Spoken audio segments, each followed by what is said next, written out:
ที่มีคดีดังคดีหนึ่งเลยนะครับมันเกี่ยวกับระบบความยุติธรรมนี่แหละนะครับมันล่าช้าคนที่ควรได้รับการกระทำย่ำยีนะครับก็เลยต้องใช้กฎหมายอาญาในหัวใจเข้ามาจัดการเองนั่นก็คือเรื่องที่จ่าสิบตำรวจสาธิตทวีแก้วกาญจนานะครับได้ลั่นไกนะครับในศาลสังหารคนที่เป็นผู้กระทำย่ำยีต่อภรรยาของตัวเก่านะครับจ่าสิบตำรวจสาธิตทวีแก้วกาญจนานี่เพิ่นก็เป็นคนที่เป็นตำรวจนะแต่เป็นตำรวจที่อยู่ประจำศาลนะครับมีลูกมีเมียก่อนเมียก็เป็นคนที่น่ารักหรอกคนเรียบร้อย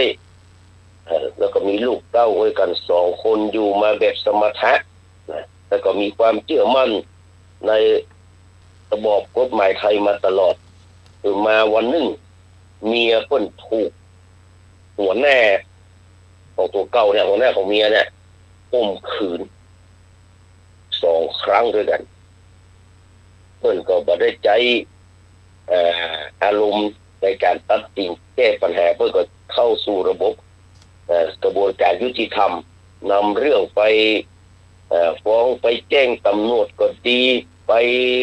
แม้แจ้งแถวนายกรัฐมนตรีในสมัยนั้นน่ะไปร้องเรียนนายกรัฐมนตรีสมัยคือนายชวนเชื่องช้าน่ะนายชวนหลีกภัยแต่เมื่อใดก็ยังไม่ได้รับรายงานตลอดจนกระทั่งนะครับ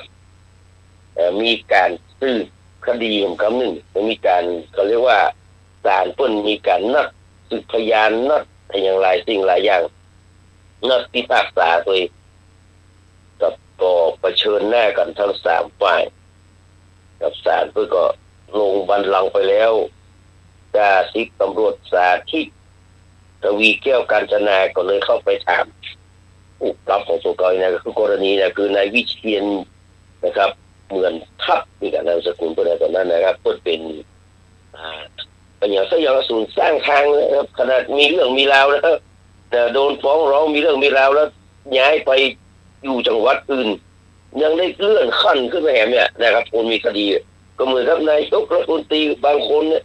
มีคดีติดตัวแล้วยังได้เป็นนายกได้นะครับนี่คือระบบความยุติธรรมที่มันประสงค์ควรจะมีนะครับ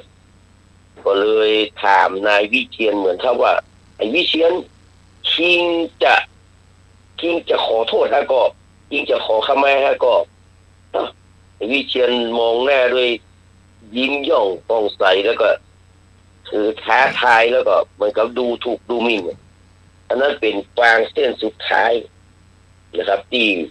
จ่าสิบตำรวจสาธิตทวีแก้วกาญจนาเพิ่นจะทนได้ก็จับปืนออกมายิงนายวิเชียรเนี่ยตายคำตีกระสุนพลาดไปถูกนายบำเพ็ญสังมีผู้ช่วยทนายความแล้วก็พลาดไปถูกนายนุชนาถเหมือนทัพภรรยาของนายวิเชียรปรากฏว่าตายถึง3 คนบางคนก็ฉายาว่าอันนี้เป็นวีรบุรุษเพื่อที่จะกู้ศักดิ์ศรีเมียของตัวเก่าบางคนก็ประนามว่าเป็นเพชฌฆาตบนศาลแต่ว่าใครจะมองจะได้ก็ตามแต่นะครับแต่นายจ่าสิบตำรวจนะครับสาธิตทวีแก้วกาญจนาที่คนทำอย่างนี้มันสะท้อนถึงระบบกระบวนการยุติธรรมในประเทศไทยแต่ที่มันล่าช้าล้ำไปมาเป็นธรรมกับคนที่ถูกกระทำย่ำดีโดยเฉพาะคนที่เป็นผู้น้อยแล้วก็เลือกปฏิบัตินี่ครับก็เป็นคดีตัวอย่างมาถึงวันนี้ก็ถือว่าคดีความมันหมดอายุแล้วแหละนะครับเมื่อเพิ่นเริ่มเพิ่นยิงเมื่อ31 ตุลาประเดี๋ยวนี้มันพฤศจิกาละเมื่อปี38วันนี้ปี68ก็คือ20 ปีคดีหมดอายุความแต่ตั้งแต่นั้นมาก็บ่มีไผหันจ่าสิบตำรวจสาธิตทวีแก้วกาญจนาเลย นะครับก็อันนี้ก็เป็นเรื่องเป็นราวที่ในสมัยนั้นดังขนาดเมื่อปี38นะครับก็เป็นสะท้อนนะครับความเรียกว่าระบบความยุติธรรมกระบวนการยุติธรรมในประเทศไทยซึ่งเราก็หันบ่อยๆหันคำแน่คำตาก็มีนะครับอันนี้เป็นเกิดขึ้นมาแล้วนะครับก็เลยเป็นเรียกว่านำมาเล่าสู่กันฟังแห่งครั้งหนึ่งแล้วนะครับวันนี้สามเณรอารักษ์ลาเนาะอาจารย์สมณะ จ้า อาจารย์สมัครลาเขาจะย้อนไปนะย้อนไปเมื่อปี2507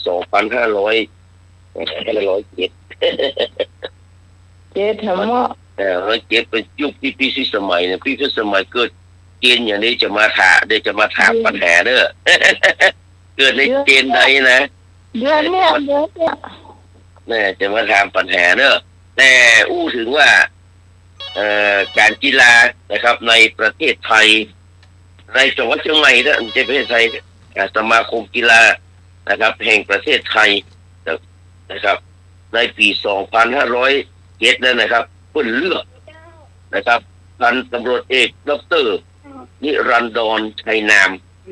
เป็นนายกสมาคมนะครับเพราะว่าบ่มีคู่แข่งนะครับและก็มาจนถึงปัจจุบันนี่นะนายกสมาคมแห่งนายกสมาคมกีฬาจังหวัดเชียงใหม่นะครับเป็นถึง3 สมัยแล้วมันมีใครก็เป็นนะ คือคุณมนตรีให้ตายนะมนตรีหานใจเนี่ยเป็นนายกสมาคมกีฬาแห่งจังหวัดเชียงใหม่นะครับ3 สมัยแล้วก็ยังคุณอย่างว่ายินสมปัญญาโสภาพ่อยินสมปัญญาโสภาเนี่ยอายุ89 ปีแล้วแหละยังเป็นประธานกิตติมศักดิ์อยู่นะเป็นที่ปรึกษากิตติมศักดิ์อยู่นะตั้งแต่วันนั้นมายังไม่ได้ย้างเลยแหละตั้งแต่207เนี่ยยินสมปัญญาโสภายังไม่ได้ย้างเป็นกรรมการนะครับยังไม่ได้เป็นกรรมการนั้นกิตติมศักดิ์นะวันนี้ก็ยังเป็นอยู่นะการสมัครจากก่อนอันพ่อยินสมปัญญาโสภาปีนี้โหจักอยู่นะก็มาดูประวัติของนะครับท่านอินสมปัญญาโสภานะเพื่อนเป็นคนป่าตันเนี่ยนะครับน้องสาวก็มีอยู่นะครับอยู่ที่ป่าตันก็มาทำบุญอยู่เพื่อนเป็นเจ้าป่าตันนะครับอำเภอเมืองเชียงใหม่เขาเนี่ยเกิดปี2000นะครับ400นะครับ79ปัจจุบันก็คือ89 ปีเนาะ89 ปีพ่อแม่ทำนาเริ่มเข้าเรียนที่โรงเรียนวัดป่าตันแต่โรงเรียนป่าตันกับเมืองนะแกเนาะต่อมาเมื่อสงครามโลกครั้งที่2ก็คือ2489เนี่ยสงครามโลกครั้งที่2แล้วก็มันมีเกิดสงครามก็เลยต้องย้ายไปเรียนที่โรงเรียนบ้านต้อบ้านต้อลุงหลังนี่นะไกลบ้านไปหน่อยหลังจากนั้นก็มาเรียนต่อที่โรงเรียนการช่างในตัวเมืองเชียงใหม่สมัยนั้นไปปิกจะต้องเตียวลัดกลางต้งถ้ายามฝนนี้สมัยนี้นะท่านี่เปียกหมดถ้าไม่ได้ใส่แต่นั้นนะถ้าไม่ใส่เสื้อกันฝนนะจากบ้านผ่านมาตั้งโรงพยาบาลลานนาสมัยก่อนนี่มันเป็นทุ่งมรดกแบบนี้นะโนสายเชียงใหม่ลำปางก็ยังบ่มีเตื้อเดินลัดมาตั้งด้านหลังวิทยาลัยครูปัจจุบันก็คือราชภัฏเนาะราชภัฏผ่านป่าที่ปัจจุบันเป็นสนามกีฬาเทศบาลเข้าถนนข้างวัดเจียงยืนโรงเรียนการช่างเรียนอยู่ได้แค่6 ปีจบอนุปริญญาโอ้สมัยนั้นจบอนุปริญญากับประเทศธรรมดากันเนาะจากนั้นนะครับเพิ่นก็ได้สนใจที่จะไปเป็นนักข่าวนะตอนที่เรียนการช่างมีรถที่อยู่กันนึงเนาะรายได้โดยทับหนังสือพิมพ์ไปส่งลูกค้าสมัยนั้นมีหนังสือพิมพ์รายวันชื่อไทยเดิมสำนักพิมพ์อยู่แถวสันปะค่อยทำให้ได้อ่านและผูกพันกับหนังสือพิมพ์ ประกอบกับพี่น้องหรือว่าญาติข้างบ้านเนี่ยรับหนังสือพิมพ์จากร้านวิสารบรรณาคารไปส่งขายแล้วก็นำมาเก็บที่บ้านก็ได้อ่านหนังสือพิมพ์ทำให้ผูกพันและเป็นจุดทำให้อยากทำงานนอกทำงานออกหนังสือพิมพ์ก็เลยไปสมัครเป็นนักข่าวหนังสือพิมพ์เจ้าเหนือของคุณเยือนโปรดเจริญสำนักพิมพ์อยู่แถวถนนเจริญประเทศตรงข้ามกับโรงแรมเพชรงามที่เขาจะรู้จักเพชรงามยังอยู่นะตอนนั้นอายุ20 กว่าปี 20 กว่าปีพอเป็นนักข่าวเขาบอกว่าบ่มีตำแหน่งว่างและถามว่ามีตำแหน่งช่างเรียงจะเอาก็ท่านอินทรงก็เลยตกลงที่จะทำเงินเดือนมาถึง1,000 บาทคิดในใจว่าทำหน้าที่ช่างเรียงไปก่อนหากตำแหน่งนักข่าวว่างก็จะเป็นนักข่าวเป็นช่างเรียงกับหนังสือพิมพ์เจ้าเหนือได้ปีปลายตอนนั้นมีหนังสือพิมพ์ใหม่ก็คือหนังสือพิมพ์คนเมืองของตระกูลนิมานเฮมินเฮียเต็กหัวหน้าช่างชวนไปอยู่หนังสือพิมพ์คนเมืองบอกว่าต่อไปจะเป็นหนังสือพิมพ์ที่ใหญ่โตมีอนาคตก็เลยย้ายไปถึงหมดไปอยู่หนังสือพิมพ์คนเมืองสำนักพิมพ์อยู่ข้างโรงแรมเชียงใหม่พลาซ่าถนนสีดอนใจโรงเรียนพญาโยซานี่ก็ยังอยู่เนาะจากช่างเรียงได้ทำโอกาสทำหน้าที่เป็นนักข่าวทำงานมาอยู่ระยะหนึ่งก็พอเป็นนักข่าวขณะนั้นหนังสือพิมพ์คนเมืองออกแค่รายวันออกราย5 วัน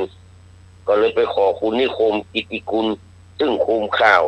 เพิ่นก็ถามว่าสนใจข่าวกีฬาก็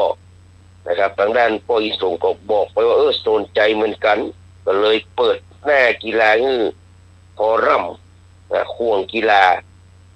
เริ่มจากการทำข่าวมวยที่สนามมวยเดชานุเคราะห์ต่อมาก็ขยายมาทำข่าวกีฬาฟุตบอลต่อมาสถานีวิทยุวปท2วิทยุประจำท้องถิ่นนี่นะเปิดใหม่ๆคุณปราโมทสิริธรได้สปอนเซอร์มาก็ปออินสมเนี่ยเขียนข่าวกีฬาไปออกอากาศก็ทำข่าวส่งทุกวันอาทิตย์ตอนบ่ายโดยคุณปราโมทสมัยนั้นวิทยุอยู่ในค่ายกวิระว่าได้อยู่ที่ปัจจุบันนี่นะต่อมาหนังสือพิมพ์คนเมืองออกเป็นรายวันจึงได้รับมอบหมายให้ทำข่าวอาชญากรรมสมัยนั้นต้องมาข่าวถ่ายได้จิกถ่ายเอาแล้วก็ต้องเปลี่ยนเนาะเปลี่ยนเป็นหลอดเป็นกล้องประจำตัวใส่กระเป๋านะครับแหวนเอาไว้หน้ารถขี่ไปทำข่าวที่โรงพักของเมืองเชียงใหม่และโรงพักแม่ปิงหากเกิดอาชญากรรมโรงพักรอบนอกก็จะอาศัยข่าวจากพนักงานวิทยุของเมืองสมัยนั้นเป็นการแจ้งข่าวเป็นเวลาวันละ2 เทื่อต่ออันนี่แล้วก็ทำข่าวอาชญากรรมมีชื่อเสียงจนหนังสือพิมพ์ที่กรุงเทพขอเชิญให้เป็นนะครับนักข่าวภูมิภาคคดีใหญ่คดีหนึ่งเกิดหลังปี 2500 คือคดีฆ่ายัดกล่องแปะศพคนถูกฆ่ายัดใส่กล่องกระดาษใหญ่ส่งมาทางรถไฟลงที่เชียงใหม่ตอนนั้นพลตำรวจตรีสนามคงเมืองจบมาเป็นนายร้อยตำรวจตรีทำหน้าที่ร้อยเวรก็อินทรงเป็นคนทำข่าวนะครับเรื่องนี้คุณวิรัตวิเศษสิริเป็นช่างภาพหนังสือพิมพ์ไทยมาจากกรุงเทพลงมาที่เชียงใหม่เพื่อทำข่าวนี้คดีนี้ยากในการสืบสวนหาตัวคนร้ายกองปราบก็ส่งพันตำรวจโทพรพจน์จำปีรัตน์มาทำคดีนี้นี่มาจากกองปราบบ้านเฮานี่ยังไม่ได้นะเนาะเพราะว่ามันส่งมาทุ่งหนวดต้นทางมันอยู่ที่กรุงเทพหรอกตำรวจแกะบอกออกจนต้องย้อนไปตรวจสอบ เก็บไว้ที่โรงพักแม่ปิงปรากฏว่าตำรวจโทนกรีนเมนมาไว้และมันคิดว่าจะเป็นประโยชน์อะไรอย่างเอาไปเผาที่เกาะกลางน้ำปิงพันตำรวจโทพรพจน์ต้องมาขอปิงจากต้นอิโสมินาเอาไปขยายดูที่มาของกองจนสืบได้ตัวคนหายคดีนี้ตอนหลังทำเป็นหนังฉายทั่วประเทศมาฉายที่เชียงใหม่ที่โรงหนังศรีวิสารแน่วัดแสนฝางคุณวิรัตคงจะหันผลงานของพ่ออินสมก็เลยจวนให้ไปเป็นนักข่าวพิมพ์ไทยเมื่อนักข่าวไทยรัฐมาทำข่าวที่เชียงใหม่แล้วหันผลงานของพ่ออินสมแหมก็เลยเสนอให้พ่ออินสมเป็นนักข่าวไทยรัฐเพราะว่าขอทรคือข่าวทั่วราชอาณาจักรได้สทรนะสทรนี่อีกข้อไปแล้วสทรหลังตีครอบอยู่ย่างข่าวไฟไหม้กาดว่าโลรถปี2511เนี่ยนะก็เพิ่นเกิดมาไฟไหม้ในกันนั้นวันนี้นึกเป็นเปิ้นแปลงอันนี้ใหม่แล้วเนอะนะที่กาดนี่นะเปิ้นแปลงบันไดเลื่อนอ่ะมันเลื่อนใจได้ปีเดียวอ่ะบันไดเลื่อนนี้มีแล้วเนอะมีบันไดเลื่อนแล้วเนอะอาจารย์สมัครไปพอหรือยังกาดว่าโลรถอ่ะเปิ้นแปลงบันไดเลื่อนใหม่แล้วนะที่มันเก่าๆเนี่ย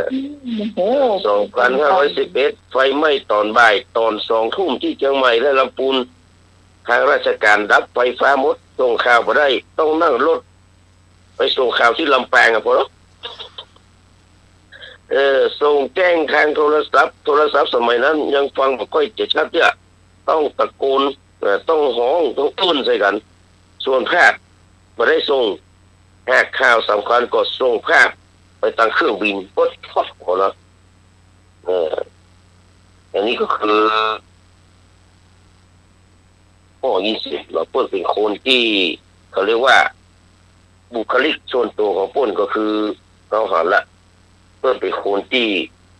อ่อนน้อมถ่อมตนถ่อมตัวบ่ชอบอู้อวดไปนั่งเหมือนกับคนธรรมดาไปนั่งเนี่ยเขาจะเขียนเนี่ยเจอคนอื่นก็ต้องเอาคนอื่นก่อนเดี๋ยวเขาว่ามันถ้ามันมีกล้วยมาเอาป่อเวลาจะอันว่าไปวางผ้าก็ได้ไปเกณฑ์อย่างนี้นะถ้าพ่ออินสมยังทำหน้าที่เป็นผู้จัดการหนังสือพิมพ์คนเมืองตัวเองนี่พ่ออินสมนะครับคนเมืองรุ่นสุดท้ายแต่พูดว่าทำหนังสือพิมพ์คนเมืองรุ่นสุดท้ายก่อนที่จะเลิกคุณเรืองนี่มาบอกว่าจะมอบลงพิมพ์ไทยให้ทั้งหมดให้เอาเงินเธอจะเอาก่อนละพ่ออินสมว่าไปบริหารเองบ่คิดค่าเช่านะครับเพื่อบริหารเลี้ยงคนงานไปแหกมาเอานี่เพิ่นเนี่ยคุณเรืองเนี่ยเพิ่นจะขายตอนนั้นหนังสือพิมพ์คนเมืองทำมันบ่มีกำไรคุณวิจิตรชัยวันทำระยะหนึ่งก็บ่ไหวพ่ออินสมก็เลยตกลงที่จะรับบริหารต่อบ่มีเงินสักบาทไปจวนเพื่อนมีคุณอุดมรัตนประเสริฐลูกเลี้ยงของเจ้าชัยสุริวงศ์นี่นะชัยสุริยวงศ์ชัยสุริวงศ์แล้วก็คุณทวีศักดิ์พุทธที่เพียรเลิศเจ้าของร้านถ่ายรูป4 แยกอุปคุตน่าจะเป็นอะไรอย่างนั้นแหละตอนนี้ที่เขาไปถ่ายแต่ก่อนนะที่อื่นก็ลืมไปแล้วคนที่ชอบถ่ายเวลาเอาคราบไปล้างมักจะมาค่อยคิดเงินแล้วก็มีคุณสำเรืองรองคุณเสวตกิติกุลอันนี้เป็นนักการเมืองเวลาต่อมาเสวตกิติกุลเนี่ยอยู่ในกลุ่มอนันตภูมิทำอยู่ 2-3 ปีพอดีคุณอุดมตกน้ำตายแองตกบอกแปะช่วงนี้ก็เลยเลิกขณะนั้นคุณบรรจบยิ้มจรูนเริ่มทำไทยนิวเนี่ยทำนิวไม่รู้เนี่ยเลยจวนพ่ออินสมมาทำหนังสือพิมพ์ไทยนิวบอกเลิกคุณเรืองไประหว่างนั้นก็เป็นนักข่าวของไทยรัฐตัวระหว่างปี2510ถึง2534ก็ได้นักข่าวดีเด่นของไทยรัฐมาตลอดเป็นกรรมการช่วยเหลือสังคมหลายหน่วยงานก็อย่างที่ว่าเนี่ยเป็นกรรมการที่กีฬาเนี่ยตัวเฉพาะวันนี้ยังไม่ได้ยัง โครงการต่างๆในจังหวัดเชียงใหม่มักจะใส่ชื่ออินสมปัญญาสุภาเป็นกรรมการโดยที่ตัวเก่าปฏิเสธมาได้ปัจจุบันหมายถึงเมื่อแล้วนะครับเป็นรองประธานสภาวัฒนธรรมจังหวัดเชียงใหม่กรรมการรักษาความมั่นคงจังหวัดเชียงใหม่ประธานกตตรสกตปูพิงราชนิเวศเนาะก็เป็นอย่างสเปกเนี่ยเป็นที่ปรึกษาอย่างสเปกคือที่นี่ก็คือบุคลิกของพวกนี้คือเป็นคนอ่อนน้อมถ่อมตนนะครับเพราะว่าประหยัดจะได้รับรางวัลอะไรอย่างราชพัฒก็ขอประวัติไปลงเพื่อเป็นเพชรราชพัฒรุ่นพ่อปู่อดุลศิลคินนี่แหละเราก็บอกก็ไปอยากจะเด่นดังอะไรอย่างไปอยากจะไปรับโล่รับถ้วยก็ค่อยชอบเป็นกรรมการรายชุดแต่ก็ต้องการไปออกทีวีกล่าวงานพิธีสำคัญเพราะใจเวลานักแต่ตอนนี้เพิ่นว่าเริ่มเก็บเอกสารไว้ละไว้ใส่ในตู้เมื่อก่อนมันเคยเก็บตอนหลังก็หันว่าน่าจะเป็นประโยชน์เก็บไว้ต้องจะได้เรียบเรียงประวัติก็บ่มีเวลานี่ปัจจุบันนี้อายุ89ปีเพิ่นสมรสกับคุณนงลักษณ์แม่นงลักษณ์มีลูกไม่มี2คนก็คือสุนทรีอินมณีทำงานครูในโรงเรียนดาราวิทยาลัย89ลูกได้จะเกษียณแล้วอะไรเนาะและแหมคนหนึ่งชื่อศรีรัตน์รับราชการครูอยู่จังหวัดพิษณุโลกมีครั้งหนึ่งนะครับที่ประมาณสักแค่ 6-7 ปีเนี่ยอาจจะถึงสักแค่6 ปีเนี่ยก็อินสมปัญญาโสภาเพิ่นเอารถไปคว่ำเนี่ยตลกไป10 วันทุกคนบอกว่าจะไหวอยู่แล้วเนี่ยตัวเลยก็แนนในอย่างนี้ก็แนนในอย่างที่เราเก็บทมไปห้องขวัญแล้วก็ติดขึ้นมาได้อยู่มาจนถึงเป็นอิสมปัญญาโสภาอายุ89เนี่ยเข้า90 ปีละยังสุขภาพร่างกายแข็งแรงเขามักจะปะท่านบ่อยๆสำหรับพ่ออิสมปัญญาโสภาอันนี้ก็คือเกร็ดเล็กเกร็ดน้อยนะครับที่นำมาเล่าเพื่อบรรดาพวกพี่น้องทั้งหลายฟังต่อไปเข้าสู่นะครับเข้าสู่ปัญหาคำถามเนาะมันไปหาไปหน่อยมาก่อนเราได้มาตอบปัญหา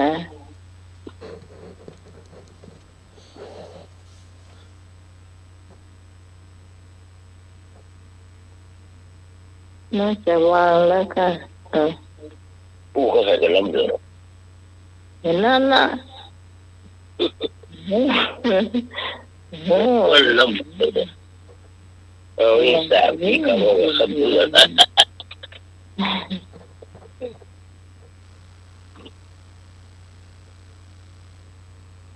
ได้ก่อนอาจารย์สวัสดิ์ไปวัดไม่มงคลแล้วกัน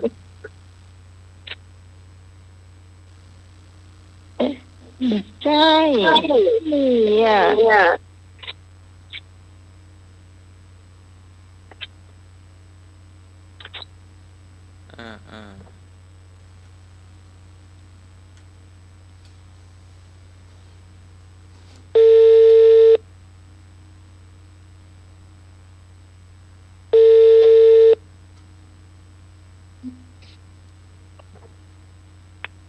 ครับผมงงเลย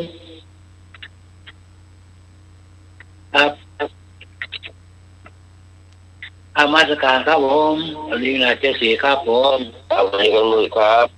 นะครับจ้าครับผมมาแล้วนี่มันรับกันหมดแล้วกันเนี่ยประชาชนทั้งหลายเนี่ย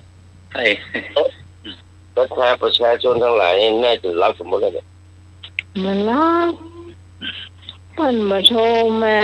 แถวเจ้าเลไม่แตกหรือเริ่มคำถามแล้วเนอะเริ่มคำถามละง่ายๆดัชนีไฉไลนี่คือนิ้วงามเนี่ยหมายถึงนิ้วอย่างดัชนีไฉไลหมายถึงนิ้วอย่างก็นิ้วโค้งบนนิ้วโป้งนี่นะขอนิ้วก้อยข อนิ้วนางงอนิ้วชี้จอนิ้วมือดัชนีไฉไลเนี่ยที่มันตัดนิ้วใส่โหลดองเนี่ยเนาะ ครับ อืม เชิญเลยครับ เอาเลยเอาจะเป็นนิ้วไหนกันแน่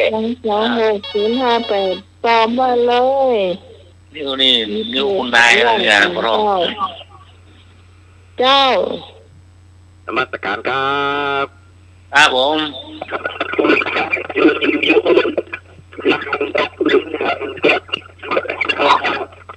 ไม่ได้ยินเลยนี่มัน โอ้ไม่ให้ไฟมาแท้ ยังไม่เดียวนี่ดำนะคะ เดี๋ยวมาเขาลอกโอเค มันใหญ่หัว หนูค่อยชัดเจน มาใหม่ สวยกาแฟอุเรียยังว่าสวยกาแฟเย็นน่ะ ใจเงินน้ำอยู่ในโทรศัพท์อ่ะ ครับโทรไหม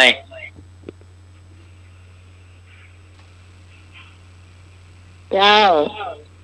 น มัสการครับ ครับค่อยๆโอ้ ตัดอะไรคืนนิ้วนางครับนมัสการ ค ค รั รั บบ ผมโอ้ยอีกอ่ะ มันชัดนี่เลยเหรอเนาะ ครับอีกแข่งอ่ะ ก้อยอู้นางแผ่นมาแทนนิ้วนางมาไปเอานิ้วโป้งออกมาเลย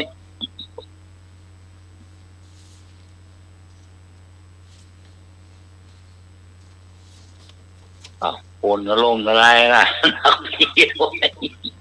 รับกับมือเลย 5322608เจ้ามีแสงโทรเข้ามาเลยพี่กรเจ้า แม่มน แม่มนแม่ เนาะ เจ้าให้เจ้า เดี๋ยวก่อนนะมันเพลงนี่มันสุรพลร้องนะดัชนีเสียไรนะครับ เจ้า เป็นหนังนี่หนังเรียงจำเลยรักวิสมัยแสดงเคยเห็นอยู่ที่ว่าตัดเสโดเอามือเสโดร้องนะแต่เจนิ้วนิ้วหนังนิ้วก้อยนี่มัน2 นิ้วนี่ละตอบ อันนี้อะไรกันแน่ เอานิ้วไหนเอานิ้วไหนนิ้วไหนเจ้า ตอบนิ้วหนังอ๋อ นิ้วนางเนาะ เคยเห็นมันแสดงหนังเนี่ยจะเรียงจำเลยรักวิสมัยวิไลศักดิ์เนี่ย อ๋อ สุรพลเอามาร้องเพลงดัชนีสายไล่เนี่ย อ๋อครับ แต่นิ้วนี่เอาตอบนิ้วนางเอา นิ้วนางเนาะครับผมครับขอบคุณครับ เขาตอบนิ้วนะ เดี๋ยวเอามาแล้วนะ เขาจะตอบนิ้วก้อยเจ้า ยาวข้ามม่อนดอยมา3-4แกงแล้วนะเชียงใหม่ดับปิ้ง ไม่ดับ เขา ปิ้ง จะ นะ ตอบนิ้วก้อยไอ้มาตัวก็ตัวมาเนอะพี่ตองเจ้า ไอ้เลยมา ครูบริการสมัครเจนะชิโลค่ะ สวัสดีน้องใหม่จ้ะสวัสดีหนุ่ยจ้ะสวัสดีพี่หนาน74จ้ะ สวัสดีครับ พี่กรณ์จ้ะพี่กรณ์ก็เอานิ้วนางเหมือนกันนะจ๊ะดาวเอานานแล้วลืมไปละ นิ้วนางเนาะ ไอ้หนุ่ยนิ้วโป้งมีใครเอาไอ้หนุ่ยเอาเนี่ยเนอะ เอาค่ะนิ้วโป้งที่เขาลำหรอก นิ้วนางจ้ะ นิ้วโป้งแล้วเขียวเขาลำฮะ ไป โอ้ยหมูแดงเอาจะได้ละ กักนะบอกเนาะมักนะบอกเขาไปเนาะแล้วลงมือได้ยังหลายเที่ยกันหลายเก้าหรือไงอยากจะบอกว่าน่ะ แก่แล้วก่อนนะ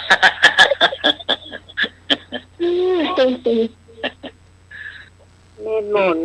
เจ้า โอ้ เล่นมนมาแล้ว หมดนิ้วได้ครับ นิ้วนางเจ้า นิ้วนางเนาะ โอ้กลางกันเอานิ้วนางหมด โอ้ นี่นิ้วกลางเนาะ อืม เออก ลางนั่งก้อยบ่เอาได้ได้เห็นได้ นิ้วก้อยที่เอาละ โอ้ยโป้ก็มีเลยโอ้ยมือ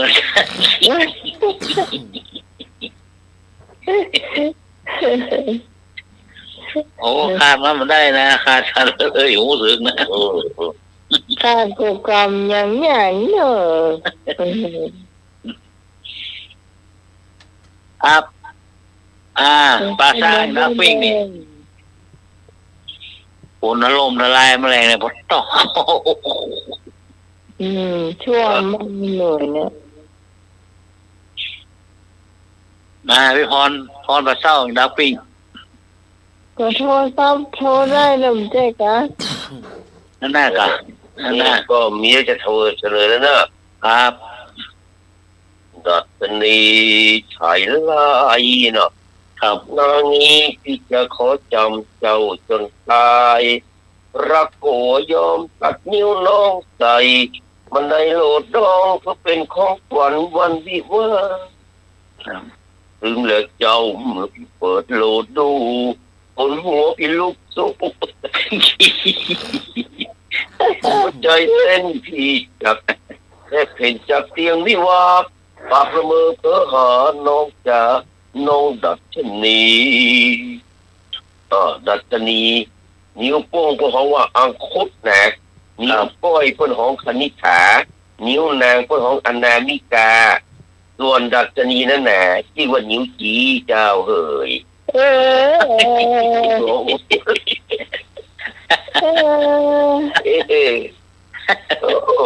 มันมีเรื่องเล่าอยู่ว่านะวันหนึ่งนี่เขาเถียงกันเนาะแต่นิ้วนี่นะเขาเถียงกันนิ้วซึ่งมุกนี่นะนิ้วโป้งว่าใหญ่ละเพื่อนคนนะเนี่ยนิ้วโป้งก็มาหันกันนิ้วก้อยนิ้วโป้งแท้เนี่ยใหญ่ละเพื่อนละอยู่ก่อนเพื่อนมันต้องใหญ่ละเพื่อนง่ายกว่านิ้วก้อยก็ว่าโอ้ปัจจัยแกเวลาสั่งงานกินเอานิ้วไหนจี้ว่ะนิ้วก้อยอะเนี่ยนิ้วนี่ช่วยเป็นคนจีนนะเนี่ยนี่จีนเป็นคนจีนมั้งครับไอ้นิ้วกลางโอ้ยมันไม่เสียงกันไม่ได้แห่เนี่ยใหญ่เลยเพื่อนว่าสูงเลยเพื่อนบอกว่าได้อะแห่ก็เป็นไม่ทราบว่าเพื่อนแห่ใหญ่เนาะส่วนนิ้วนางว่าโอ้ดูเขาเมาเถียงกันนะเวลามีรางวัลมันได้เวนได้เหมือนมันเพื่อนใส่ที่ไหนใส่ที่ไหนนี่ไหนมาดีมาเนาะนิ้วนางก็นิ้วนางได้จะได้ว่ะนิ้วก้อยบอกโอ้เวลาลองก้อยกะเวลายกมือไหวอ่ะไอ้อย่างที่มันเด่นละเพื่อนเนี่ยว่านิ้วก้อยบอกโอ้นิ้วเลยไปอีลู่น้องพ่อไม่กล้าอ่ะต้องแม่กูลู่อีล่ะเถียงกันไปเถียงกันมาตกลงกันมาได้คู่ขี้ก็เลยบอกว่าพูดนะว่าต้องมาเถียงกันสู้เขาอ่ะเวลาหาขี้เนี่ยเขาได้ล้างหาหมดแล้วนิ้วเลย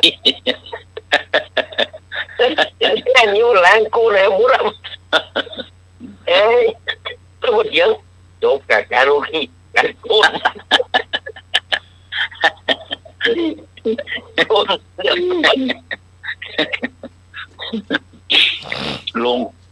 ลงหายร้องฮาร์โมนหรอเรียบเลยปฏิเสธไม่ได้หรอกโอ้กันนี้มันเถียงกันเลยโอ้เตะเบยเลยแยกกันเราตายรวมกันเราอยู่ต้องหมดใหญ่กันก้นหมดว่ะต่อไปเป็นความรู้รอบตัวเนาะข้อใดที่เขาฟังกันบ่อยๆนะข้อใดยืมคำกินมาใช้ข้อใดยืมคำกินมาใช้กอไก่เกาเหลาขอไข่สำเร็จพอฝ่ายธุรกิจงองูสึนามิข้อใดยืมคำจีนมาใช้เกาเหลาสำเร็จธุรกิจสึนามิเกาเหลาเดี๋ยวนะครับคำจีน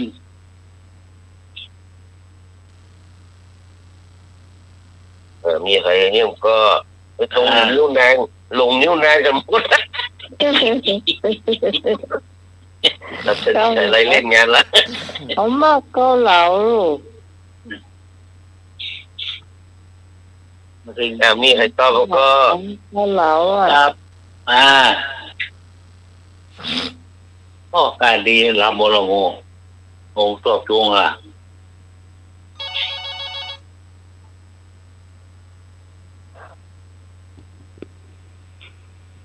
จ้าเอาเกาเหลาจ้า ก็เราเนาะ จ้า อืมพี่ก่อนอันล้างถ้วยบอกโอ้กูไม่ได้ปีกเพื่อพี่ก่อนปีกไปสักกรรมบอกโอ้หายหมด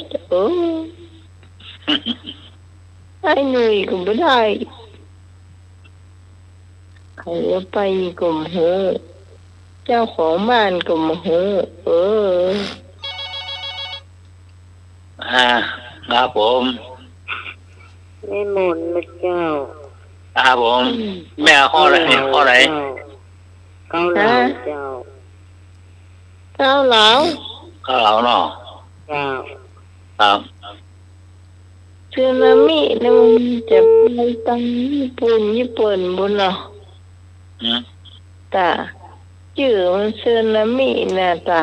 ครับ ชื่อมันไปตั้งญี่ปุ่นเลย แต่ไม่ใครจะเข้าแฮมก็ อีกมา ไอ้โกงนี่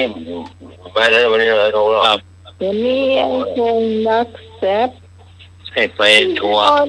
พี่พรก็โทรได้แล้วลูกเจ้าเห็นไอ้มันส่งว่าไปเอาโทรศัพท์ไปเทียบกันมันก็เหมือนกันเดียวเดียวกันนะ โทรได้ล่ะมันมีอันนั้นน่ะโง่กว่านี้หรอก ก็ยืมได้เลยเจ้าอันนี้ก็ ยื จะ ม เลื่อน ได้ เขา ส เนาะ บายแบบ ครับ แล้วเราถูกต้อง ครับคำ แล้ว จริ เรา ง ถูกต้องแต่เรามาดูเขาว่าทำเรศเนี่ยทำเรศนี่เป็นคำเขมรเนอะ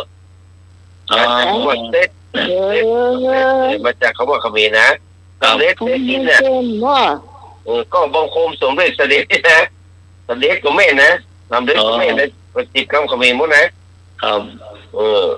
สึนามินี่ญี่ปุ่นอยู่แล้ว แต่ว่าธุรกิจเนี่ยมาจากเป็นคำบาลีธุรกิจมาจากคำบาลีแปลว่างานที่ต้องรับผิดชอบหรือว่าภาระหรือว่ากิจ การจะมาก็ตอบเดี๋ยวพ่อเนอะ จะสมัครรับแล้วกัน จริงว่ะจะสมัครรับหรือยัง ยัง ยังไม่รับนะข้อต่อไปฝรั่ง ท่อง ภาษาใต้เพิ่นใจเหี้ยกันอย่างคำว่าฝรั่งเนี่ยคำจีนใต้เรียกอะไร ไอ้ยังก็ ฝรั่งนี่คำจีนใต้เพิ่นฮ้องอะไรอย่างฝรั่งบักกล้วยแก่เนี่ยที่บักกล้วยแก่ก็เพราะว่าฝรั่งเนี่ยเพราะว่าคำจีนใต้อ่ะที่ใต้อย่างคนใต้บางเพิ่นมันน่าเที่ยวเจ้าของเพิ่นเจ้าของเลยแต่วันนี้เพิ่นว่าคำว่าฝรั่งเนี่ยคำจีนใต้เพิ่นใจของอะไรอย่างกอฟักทองขอบะเขือขอชมพู่งอมะละกอฝรั่งเนี่ยคำจีนใต้จีนไทยเรียกอะไรฟักทองมะเขือชมพู่มะละกอของเนี่ยฝรั่งเนี่ย ลักกอบที่ตอบลักกอบฟักกอบ ครับผม จ้าพี่กรณ์จ้า ครับ พี่กรณ์เอาชมพู่ ชมพู่ก่อนชมพู่นุ่นรวยเอามะเขือ ไม่รู้เห็นคนภาคใต้ก็มาทำงานนั้นถามเขาอย่าอูเล่นๆกันน้องอย่างเงี้ย เป็นใต้แต่ที่ปีก่อนมี คนเจ้าอย่างแฮม ครับอะไรครับการสมัครดูแล ครับคำตอบสุดท้ายคือมะเขือเผาครับนอกครับนมัสการครับ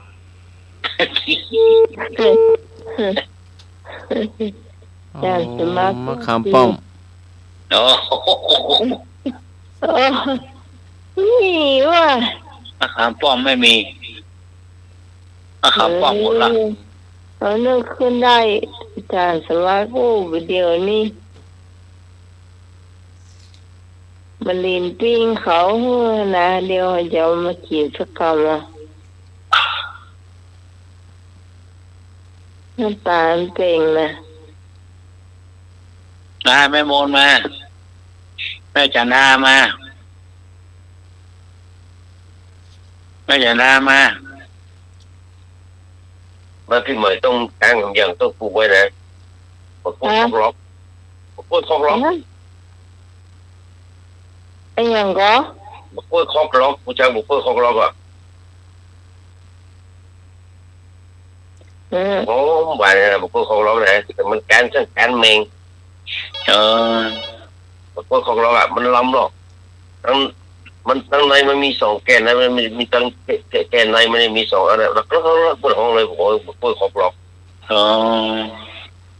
โอ้หวานอร่อยล้ำวันนั้นไปที่ผู้นั้นเมืองฟ้าโอ้มันโลดลงหมดอ่ะมันแมงกี่หมดอ่ะ แกนไม่ใช่ครับ มันมีแกนข้างในอ่ะคนของมันเวลาเขาซอยแล้วดักลักมันต้องห่อกับแบบนั้นน่ะ มันเปิดขอบหลอกมันไปตอนนี้ห่อมันแม่มันเอาตั้งแต่แรกแต่เมงวัน2อ่ะ แม่มนก็เอาชมพูนะ แม่ เจ้าม นเอาพ่อไหน เอาชมพูเจ้า ชมพู่เนาะ เบอร์ชมพู่เนาะเฉลยก็คือชมพู่ชมพู่หรือมะกล้วยขอบหลอกนี่แหละต่อไปก็ต่อมาศาสนาใดไม่มีนักบวชศาสนาใดไม่มีนักบวชก็พุทธคริสต์ขอไข่คริสต์ขอไฟพราหมณ์ฮินดูงองูอิสลามศาสนาใดไม่มีนักบวชพุทธคริสต์พราหมณ์อิสลามอันใดไม่มีนักบวชแต่สมัครคิดว่าไหนจะไม่มีนักบวช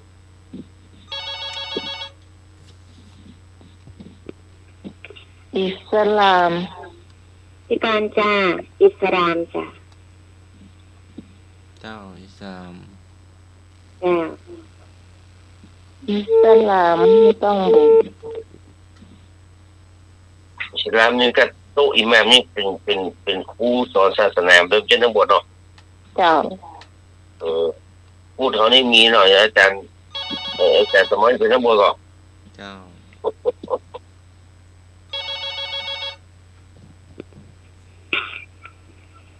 แม่มนก็เอาอิสลามเจ้า แม่มนกเอาอิสลามหน่อมาเพื่อนพันแท้มา อันนี้มันยากแล้วมันเหมือนยากแล้วเนาะ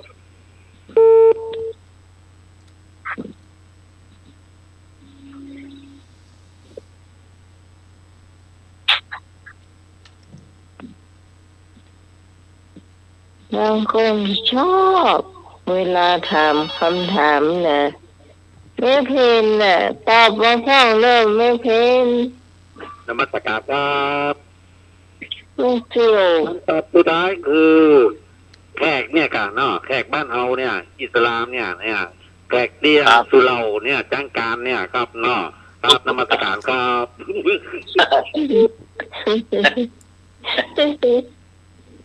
ศาสนาคริสต์ก็มีว่าบาทหลวงเนาะครับมีบาทหลวงศาสนาพราหมณ์ก็มีพวกมันก็มีเลยเนาะศาสนาพราหมณ์ฮินดูก็มีแล้วเขานักบวชเขาเนาะ อิสลามแล้ว ก็คืออิสลาม 100%เนาะมีนักบวชเนาะครับมันมีนักบวชมีได้4 คนเนาะ โอ้ ต่อไปข้อต่อมามูลพระนาขาคืออะไรมูลพระนาขาคืออะไรกอไก่ที่เล็บขอไข่น้ำลายขอควายเหงื่ององูเลือดมูลพระนาขาคืออะไรที่เล็บน้ำลายเหงื่อเลือดมูลพระนาขามอม้าสระอูรอลิง การสมัครตอบเลย แต่สมัครต่อมา ตอบ เล็บเล็บมือนาง นะ เล็บมือนางเลยเนาะ ใช่เหรอคิดเลยอย่าง เอาเดี๋ยวจะบ้าว่าได้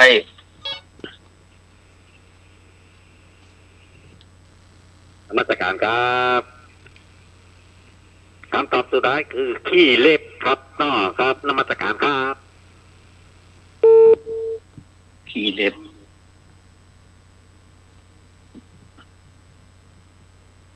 เอาเจาะเลือด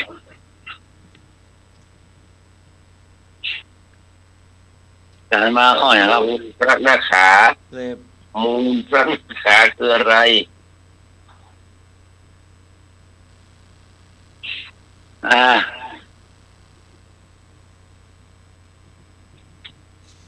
ทวนก็ขอของงอนกัน มูลพระหน้าขากอไก่ขี้เล็บขอไข่น้ำลายขอควายเหงื่ององูเลือด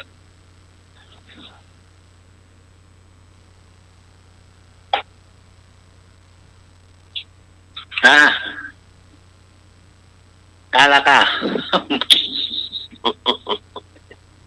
เอาเฉลย ถ้าจะถูกว่า เลย ครับ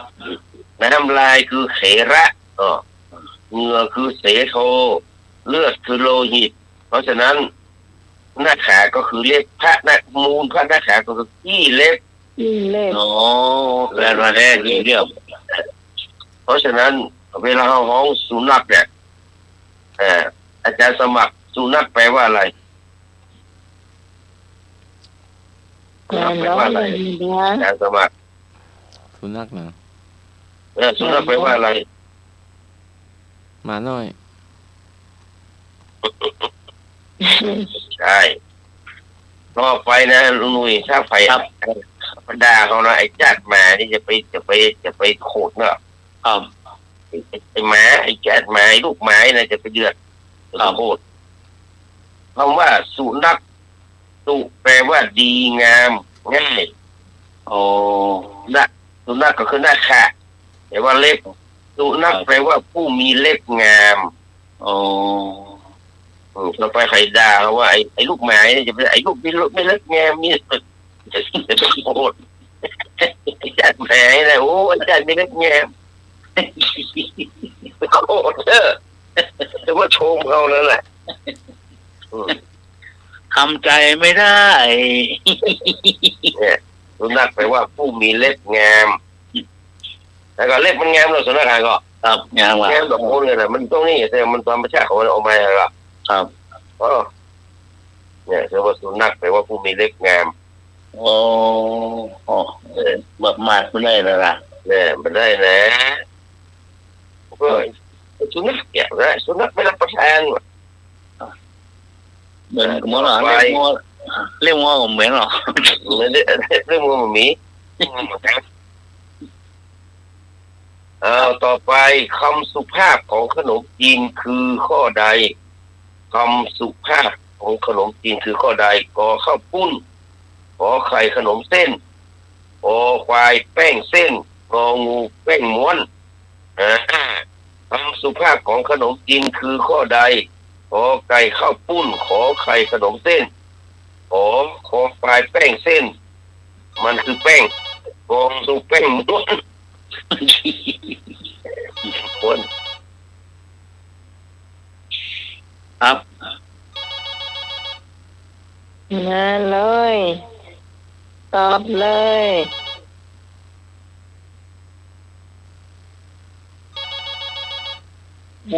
คนรับโทรศัพท์ไปไหนแล้ว ไม่ใช่สมัครไปแล้วยุ่งละ ครับ แล้วสักครู่ สักครู่เนอะ แค่สมัครไปบอกไปบลาแม่บอกไว้ด้วยแหละโอ้ยยุ่งละ เจ้าเล่นบอกว่า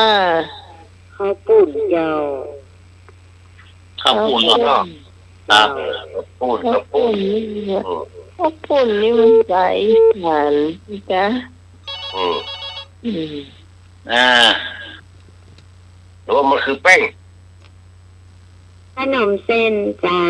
พี่กรณ์จ้า นมเส้นเนาะ ขนมเส้นจ้ะ ไอ้หนูไปกินขนมเส้นไงส้มเดี๋ยวก่อนนะส้มบอลลนลงไอ้หน่อยลงพี่กรณ์ประจำเนาะหายแซ่บอันนั้นเนาะจ้ะ ครับ ผมจะเอาเข้าเส้นทำไมเอาอย่าง ใช่เอาแกงเขียวหวานใส่ขนมเส้น ครับผม เอาแป้งม้วนเนอะ ฮะ แป้งม้วน แตงม้วน แป้งม้วนเนาะ นี่ใครเอ่ย เอก โอ้ย เอกแป้งม้วนน่ะ ผมใส่ซาละมันงามนะ คนตกแล้วให้รับกันม้วนเนาะแต่ ครับเอ้าปลาบงรักปิ้งต้มเปล่ารักปิ้ง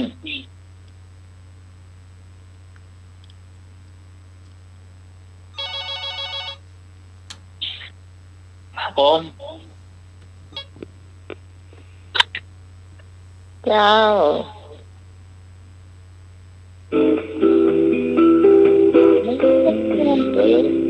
เอาพี่มาอยากฟังเพลงแบบนี้กดเลยกดเลยจำจะไม่กดเรียบร้อยอืม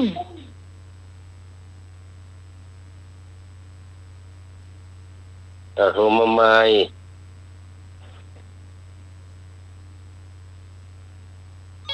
นี่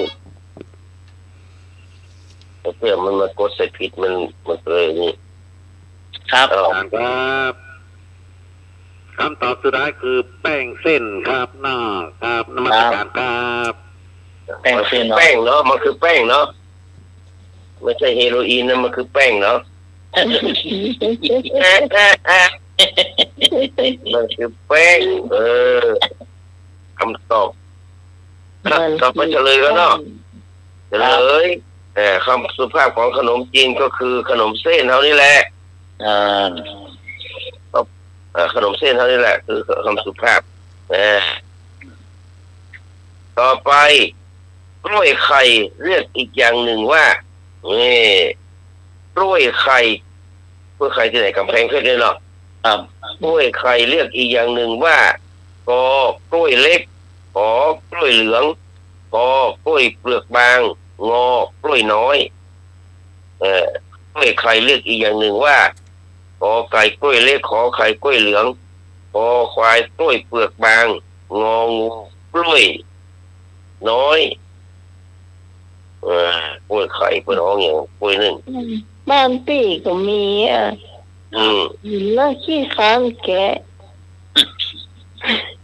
เอางองู แถมไม่หนุ่ยฮะ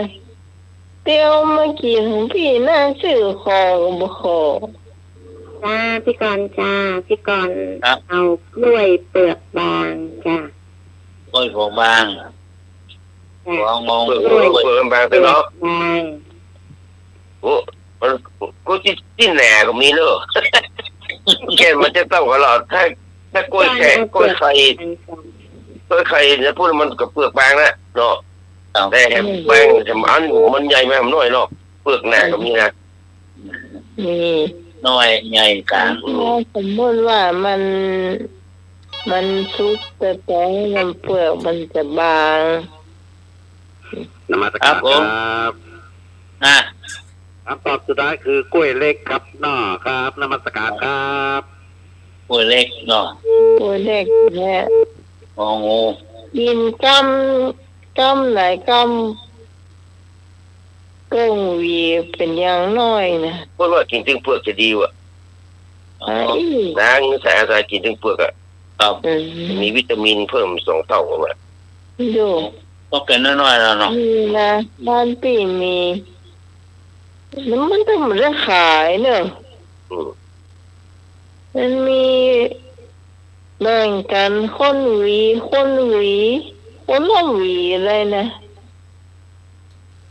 อันมันพอกิน เฉลยแล้วเนอะ ครับ เฉลยแล้วเฉลยก็คือกล้วยน้อย กล้วยน้อย ใครก็เรียกอีกว่ากล้วยมันน้อยคือมันแก่มันน้อย ครับ ว่าแล้วกล้วยน้อย ทำไมกับเรียกไม่กล้วยน้อยว่ะเพื่อนว่ากล้วยน้อย มันกินแล้วเขาจะกินนะโอ้เป็นอยากกิน คิดที่ ถ้า เปิดแรก กิ เขา น เรียก มัน ที่ ติ เปิ ด ด ลงนะเนาะ ครับ ที่ข้ามแก่ไม่ใช่เหรอ ต่อไปข้อต่อไปพระวิสูตรคืออะไรพระวิสูตรคืออะไรพระวิสูตรคืออะไรปอม่านมุ้งปอหมอนปอควายหนังสืององูผ้าพระวิสูตรคืออะไรม่านมุ้งหมอนหนังสือผ้าพระวิสูตร พอเราจะ สอเสือสระอู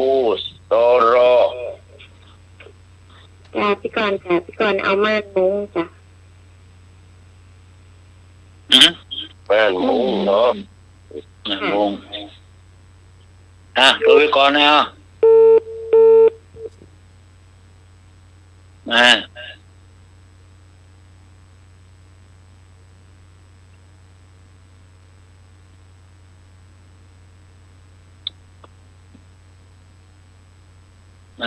เดี๋ยวเลยครับ เดี๋ยวก่อน แม่จันดามามาเลย แล้วแม่สุพีทกับมีนายหายแซบ เดี๋ยวจะ วัน พี่ นี้มีสุพิมมาได้ไหม ครับแม่ รับ ดี เงิ มาก นเถอะ แม่จันดามาสายหลง ไม่สถานก็ให้แซบวันนั้นป้าไผ่ก็ที่ไหนจริงอ่ะที่วัดเทียนวัดขอนแก่นอ่ะ เพียมไผ่ เพียงไผ่เนาะเพียงไผ่ ครับ เพียมไผ่ที่ว่าหลานเป็นวานถ้าร้องพี่นานอีสมพี่นานจะเสียแล้วก็บอกชื่อก็บอกไปถามน้องใหม่คนเดียวเตออีรู้เพียมไผ่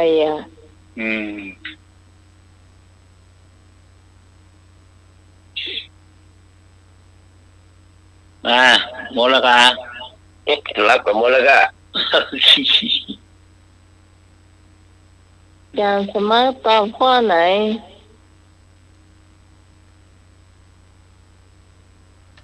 ก็ ครับฮะ ข้อกอไก่ก็งก ขอไก่ก็งกหมอนจ้ะ จอ หนอน หมอนก็ว่าอย่างมูนจำไม่ได้ ก็กลายเป็นคำตอบที่ถูกต้องแต่ก่อนเขาว่ากลางสูตรเนี่ยสูตรนี่มาจากคำว่าวิสูตรนี่แหละ สูตรที่ไหนคนเมืองไม่ได้ยินเลยไปก่อนเพื่อนว่าไปสูตรเนี่ยตัวจะคำว่าพระวิสูตรนี่แหละคือม่านหรือว่ามุ้งหรือว่าสูตรเขาเนี่ย ครับ พระจางสูตรเนี่ยน่ะเพื่อนว่าพระวิสูตรก็เลยสูตรคนเมืองมันเอาไงก็ แล้วบนไม่ยาวเนาะ อืม กลางสุดแล้วมันกำเดียวเนาะ ตอบก็ต่อไปพระมุทาพระมุทาคืออะไรพระมุทาคืออะไรพระมุทาคืออะไรกอไก่ไฝขอไข่ฟันงอคอควายเหงือกงองูปากพระมุทาคือไฝฟันเหงือกปากพระมุทาคืออะไร อย่างสมัครต้องตอบได้แน่เล พระ ย มุทาคืออะไรไฝฟันเหงือกปาก นะ เหงือกเอาเหงือกเอาคนละอย่างเจอหนุ่ยเอาหนุ่ยว่าปากเขาจะเอาเหงือกจะสามารถอะไรจะสามารถไปหู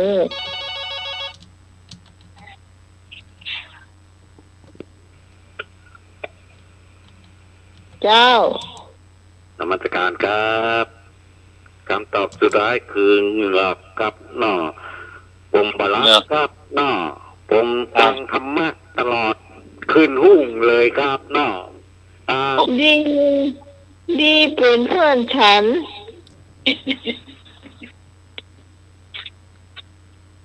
วันนั้นอันไปคอนแทคไปที่บ้านเมือง มาเต้าขนาดเลยแต่งตัวแล้วทางตรงนั้นตรงนี้มีเปิดประตูแล้วไว้ผมแฟ่มาแล้วครับไปเลยต้อง ใครจะตอบเอกอะไรอีกมา แม่บนมา เหลือเป็นรองข้อรองสุดท้ายละ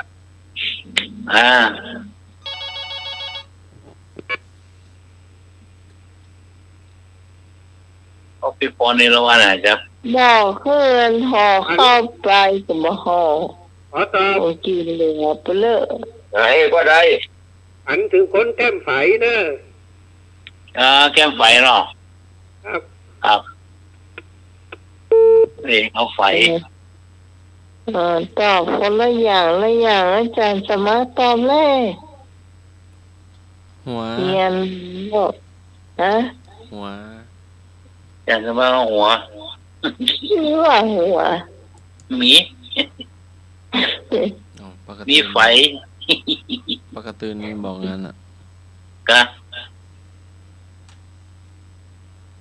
ป้ากระเตือนที่ไหน ปกติดอกเตอร์ ก็จะได้มาประกาศเฉลยไฟนี่คือพระปีรักปีรกฟันก็คือทนตะทนเนาะปากก็คือโอดเพราะฉะนั้นมุดแรกคือเหงือกถ้าเหงือก ใหญ่ เหงือกจ๋าฟันลาก่อน เป็นมาแน่หย่อละเกี่ยว เอา แล้ว คนแฟนพันธ์แท้ถูกเฮ้ย หลายข้อหรอ ต่อไปเป็นข้อสุดท้ายก่อนจะได้ก่อนจะมีกรฝันร้ายโรงทานอวสานงานเลี้ยงแยกเลือดเกินเสี่ยงงานบุญมรสุมหนุนงานแต่งกินกระแบงงานศพก็สลบงานบวชโลรวดกู้งานการบ้านข้อสุดท้ายธาตุปั้นเน่งคืออะไรธาตุปั้นเน่งคืออะไรรักปั้นเน่งคืออะไรกอไก่หัวไหลขอไข่ไหปลาขอควายเข็มขัดหัวเข็มขัดงองูหน้าผากธาตุปั้นเน่งคืออะไรหัวไหลไหปลาหัวเข็มขัดหน้าผาก หน้าผาก ไข่ปลาพยาต้อแถม เลย มาแล้วจะคืออะไรปั้นเน่งที่การเอาหัวเข็มขัดจ้ะ ก็หัวสุขาละ เข็มขัด ครับมา จำสมัยตอบว่า ทรายประคต ใส่ประโคตร ก็เข็มขัดเหมือนกัน แปลมาแท้เอาอย่าง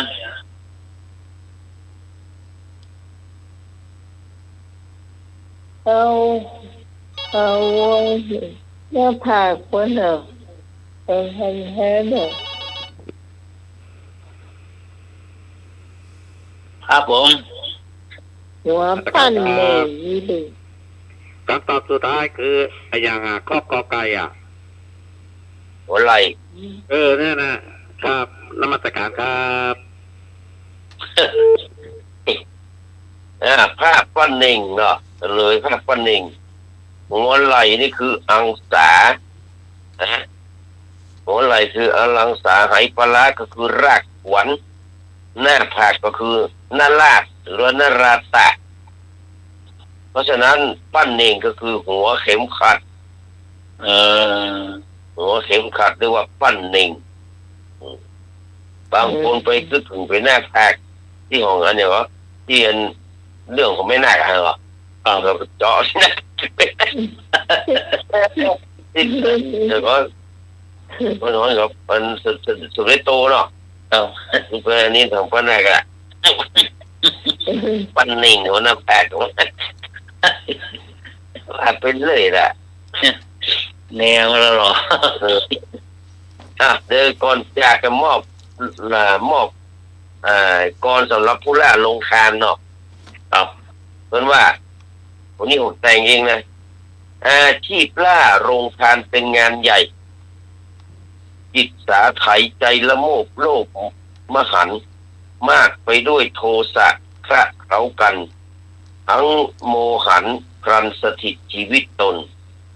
กินเท่าไรไม่พอขอเกินเหตุเปรียบดังเปรตรอส่วนบุญวุ่นสับสน2 3 4 ปรีเข้าใส่ไม่อายคนช่วยกันขนล้นกระบะกะให้เกินใครจะว่าอย่างไรข้าไม่เกี่ยวผลลูกเดียวเขียวลูกพ่อหนอไม่เขิน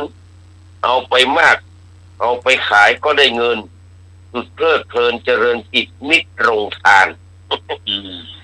คนทำบุญจริงใจไหวนบน้อมนั่งเพียบพร้อมรับกุศลบนวิหารรับพรแผ่เมตตาสาธุการจิตเบิกบานผ่องใสใจพิรมเมื่อลงมาหาโรงทานอาหารเกลี้ยงไม่พอเลี้ยงดูแลใครให้เหมาะสมเพราะว่าพวกนักล่าพาโสมมบุญเกือบล่มจมสนิทคิดปนตอมเรียบร้อยมันก็เป็นสิ่งที่นั่นแต่โรงทานเนี่ยต้องแปลงขันโตกเนาะต้องช่วยกันแปลงขันโตกมีวิธีเดียวก็คือต้องเอาไปเป็นห่อเป็นอย่างละมันต้องไปทุงเป็นอย่างละเอามารวมกันเอามาเป่งให้วัดเพิ่นจัดมาเอาโครงการเอาที่ไหนมาก็ได้เอามาเป่งนั้นใส่ถาดใส่นุกมาเอานกกระโตกอะไรก่อนแล้วเนาะนกกระโตกไปเอาครัวจากนั้นมาก็ได้ครัวจากนี้คนนี้มานับตามนั้นเลยเนาะครับเอาต้องคนยากคนเดียวได้ยกคนเดียวนี่เรือเบอร์ถึงได้ห่อเฮ้อเขาเชื่อมกแก่แล้วบางไปเพิ่นก็ได้กินกันเดือนแล้วมันคือถ้าไปหลายตังค์ถ้าไปแจกโรงทานจะไม่เหลือวะเหลืออะไรล่นใส่กำ4-5 รอบโอนใส่ที่แต่ก่อนนี่ใจเย็นมากรถเครื่องแล้วมีรถเครื่องพ่วงแล้วเข้าเอกแปะแล้วพี่เนี่ยน้ำจะ10 ล้อมาเลยซื้อมารถพ่วงมันนักอ่ะน่าจะเอา10 ล้อมาปกครับต้นปอ10 ล้อคนที่เพิ่นแบบนี้ก็บ่คือแต่ว่ามันต้องคิดถึงคนที่เพิ่นทำบุญอยู่บนวิหารนะคนที่มาตาน่ะก็ถึงบอกว่าตาเนี่ยมันก็ต้องนึกถึงคนที่จะรับด้วยแหละทั้งทายกคือผู้ให้คือเฮาเนี่ยเนาะแต่เฮาเป็นนึกถึงข้าเฮาอยู่เฮาต้องดูว่าที่ข้าวคนที่จะมารับอ่ะมันมีจิตมันเป็นจังได๋มั้งคนที่เพิ่นทำบุญอยู่แห่งบ่ได้กินแต่เข้าไปคนมันน่ะมันเอาไปมาไปอย่างมันจะมาไปกินก็บ่เป็นอย่างไหนแต่มันคงบ่ใช่ไปกินหรอกดูอ่ะคนไปกินจะมันนักน้ำเหลือนี่คือสิ่งที่จะต้องด้วยกันถึงว่าเอาไปนักล้ำเหลือตอนที่พี่เอากับพ่อป่าไปเลี้ยง2 นาที100 กล่องนั่นแหละต้องเป็นตึงได้ต่อไปเป็นกล่องได้ละนี่ละอย่างเดียวต้องสำเร็จเรียบร้อยเลยเดียวเขาซึ่งมันมียังมาใส่ถุงเขาก็บอกว่าตักเดียวตักเป็นเดียวที่ไหนเพื่อสีเขาเดี๋ยวไม่ขายนั่นแหละเนาะไม่ขายต่อแล้วก็นั่นแหละมันเป็นมันแน่มันแน่จะมีต้องมีโครงการแบบนั้นแหละเมื่อมันต้องรับหลังในพวกนี้ แล้วต่อไปเขาจะเป็นอาชีพเขาไปเลยมันหมดใจละนั่งอยู่บนความทุกข์ของคนอื่นเนี่ยเขาเป็นคนให้เนี่ยคือฮื้อเนี่ยเขาต้องคำนึงถึงคนฮักเลยถ้าเขาฮื้อกับคนนี้มาเขาจะไม่ได้บุญนะไม่ได้บุญนะเขาบอกเลยว่าไม่ได้บุญเลยก็มันแบบจิตมันแบบบอกนี่แหละไม่ได้บุญบอกเลยนะว่าไม่ได้บุญได้ขาด นะ ก็ทายกแบบผู้ให้เนี่ยเขาดีแล้วแต่ว่าปฏิกรรมของที่เราจะไปฮื้อเนี่ยถึงแม้ได้บุญมาก็ไม่ได้บุญน้อยก็ฝากไว้ตรงนี้ทุกท่านได้พิจารณาเนอะวันนี้ก็11 โมงละ5 ทุ่มละจะต้องขอนำรายการจากท่านผู้ฟังที่เคารพรักไปก่อนนะครับกับปะกันใหม่วันพรุ่งนี้เนอะครับก็ขอกราบนมัสการขอบพระคุณและขอกราบสวัสดีครับ จ้าขอบคุณจ้าที่ไหนเจสีพี่ไหนมีสมพระเจ้าที่มาช่วยในรายการธรรมะใครเครียดของเรามีความสนุกสนาน วางหูแล้วเหรอ ความรู้เจ้าเพลินเนาะ จากความเป็นไง ผมชอบเจ้าว่าโอ้วันนั้นพี่นันบุญพี่นันสมบูรณ์เนาะ ครับ ไม่ได้ป้าพี่นันเจสีสักกำหนึ่งอ่ะ น่าด่วนไปด่วน จ้า ครับผม ด่วนไปด่วน ครับโอ้ขอบคุณครับถึงเวลาแบบ11 โมงแล้วหรอโอ้ เขาก่อนว่าลืมเขาก่อนเขาลืมก็พ่อป่าแต่เลย ไม่หรอกกำเดียวไรอ่ะ บอกว่ามือน้องสาวจะบอกกลัวมึงลุกไหนมาแล้วก็บอกให้เข้าแถวคนก็บอกเข้ากูแปลมึงแปลห้องซ้อนกับสองแล้วโอ้ตายละเนี่ย ดีครับก็ เขา ใส่กำกันเนาะ ก็มันก็พ่อป่ามันก็ยังดีเนาะมันใจเป็นปอไม่ได้ละมันใจเป็นนอเป็นยังไม่ได้อาจารย์สมัครก็ได้ฉันนะสงครามเหีย ผมก็คือได้กินได้ทานละ ถ้ามาอ่านนะก็ไม่ได้พี่พรมัวไปวางโต๊ะเหียวางโต๊ะไผ่เตียบ้านหู นี่ไม่ได้ยินเสียงอะไรนะรับแล้วล่ะ ตัวพี่พรยังได้หมูรับแล้วก็ฝนตกลง ตอนเช้า จ้าไปหาพี่พรไปเศร้าเหรอ น้ำกับข้าวเนาะครับ จ้าง านแบบนี้เหรอจากสมัครงานประชาสัมพันธ์ เจ้ามีอยู่เจ้า ครับผมเจอเลยครับนิมนต์ครับ เอาว่าไปก่อน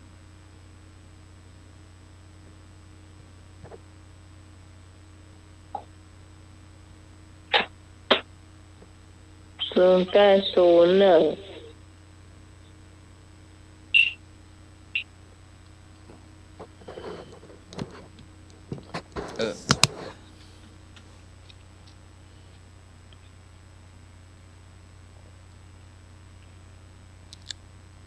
วันนี้คณะสงฆ์อำเภอเมืองจังหวัดเชียงใหม่เนาะ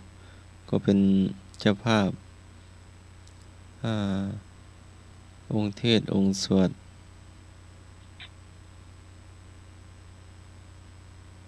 ทั้งกันพระพุทธทั้งพ่ออาจารย์เนาะก็ได้หลวงพ่อวัดหลวงพ่อเจ้าวัดเชียงมันเนาะได้มรณภาพก็พระเถระครูบาอาจารย์คณะศรัทธาก็มากันนักกันหลายเนาะเต็มวิหารวัดเชียงมันตำบลศรีภูมิอำเภอเมืองจังหวัดเชียงใหม่เนาะ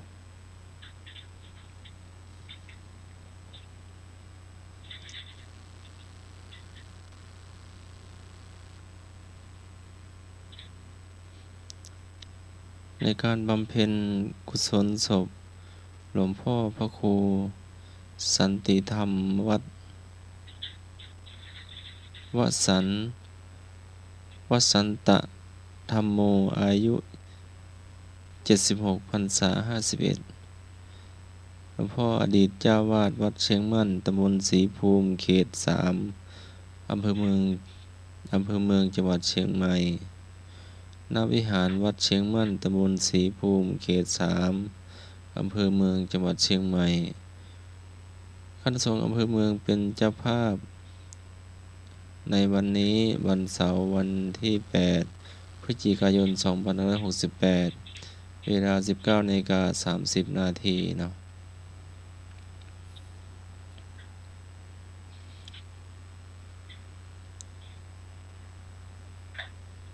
วันนี้ก็ได้ไปตรวจ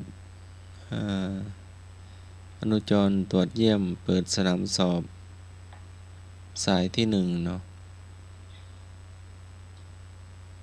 ณวัดศรีสุดาพระอารามหลวงแล้วก็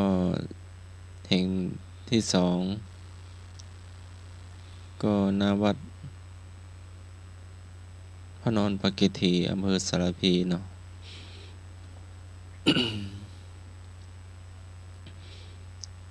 แล้วก็วันที่ 9 พฤศจิกายนก็ที่ณวัดเชตุพนเนาะสนามวัดเชตุพนแล้วก็ไปสนามวัดหนองตองอำเภอหางดงเนาะ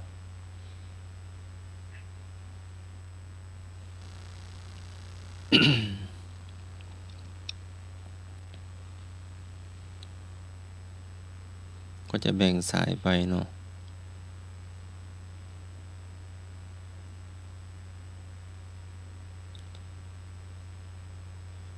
สายที่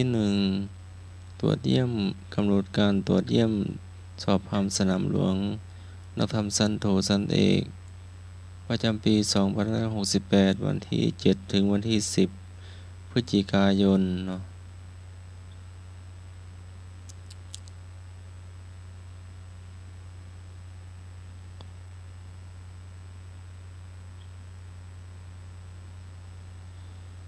แล้วก็วันที่ 10 พฤศจิกายนก็ณสนามสอบวัดวิเวกวนารามพิธีเปิดอำเภอสันทรายแล้วก็รอรับข้อสอบเนาะทุกอำเภอก็คณะกรรมการสายที่1ก็นำโดยพระเดชพระคุณหลวงพ่อพระเทพมังคลาจารย์กิจเจ้าคณะจังหวัดเชียงใหม่สอมพระครูบัณฑิตวชิราภรณ์ดร.เลขาเจ้าคณะจังหวัดเชียงใหม่วัดสวนดอกพระครูไพบูลย์เจติยานุรักษ์ผู้ช่วยเลขานุการเจ้าคณะจังหวัดเชียงใหม่วัดโลกโมลี4พระครูประหลัดอานนท์อภิชาโนผู้ช่วยเลขานุการเจ้าคณะจังหวัดเชียงใหม่วัดหนองปากข้าง5พระครูสุวรรณสิทธิโชคผู้ช่วยเลขานุการเจ้าคณะจังหวัดเชียงใหม่วัดกู่คำอำเภอสันปะตอง6พระครูใบดีกากันตพงษ์จันทสาโรผู้ช่วยเลขานุการเจ้าคณะจังหวัดเชียงใหม่วัดป่าพร้าวใน7พระประหลัดวิทูลภูริวัฒโนผู้ช่วยเลขานุการเจ้าคณะจังหวัดเชียงใหม่วัดอุปคุต8พระครูบดีกาสมัครญาณศิโรผู้ช่วยเจ้าคณะจังหวัดเชียงใหม่วัดฝายหิน9พระครูประหลัดมนตรีติสโรผู้ช่วยเลขานุการเจ้าคณะจังหวัดเชียงใหม่สำนักสงฆ์มิ่งมงคล10พระอธิการดนัยชยเมธีผู้ช่วยเลขานุการเจ้าคณะจังหวัดเชียงใหม่วัดดอนแก้ว11พระวีระศิริวัฒโนผู้ช่วยเลขานุการเจ้าคณะจังหวัดเชียงใหม่วัดดาภัย22พระยศพลธีระปัญโยผู้ช่วยเลขานุการเจ้าคณะจังหวัดเชียงใหม่วัดลอยเคราะห์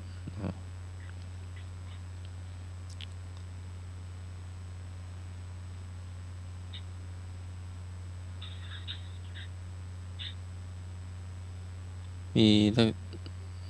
5 สายเนาะอันนี้แค่สายแรกนะ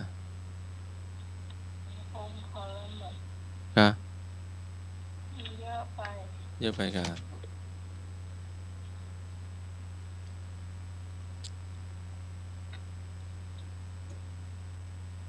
เยอะไปกะเอาแค่วัดเนาะเอาแค่วัดเนาะหรือว่าจะได้ไหม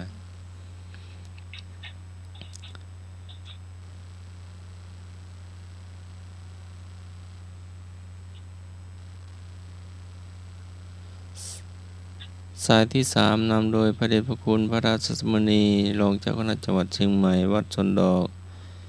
ก็ณวันที่7 พฤศจิกายน 68 ณ วัดกองลมอำเภอเวียงแหงวันที่8 พฤศจิกายน ณ วัดพระบาทอุดมและวัดแม่อายหลวงอำเภอฝางอำเภอแม่อาย9 พฤศจิกายน ณ วัดป่าไม้แดงอำเภอไชยปราการวัดอินทารามอำเภอเชียงดาววันที่10 พฤศจิกายน ณ วัดเขื่อนผากอำเภอพร้าวสายที่3นำโดย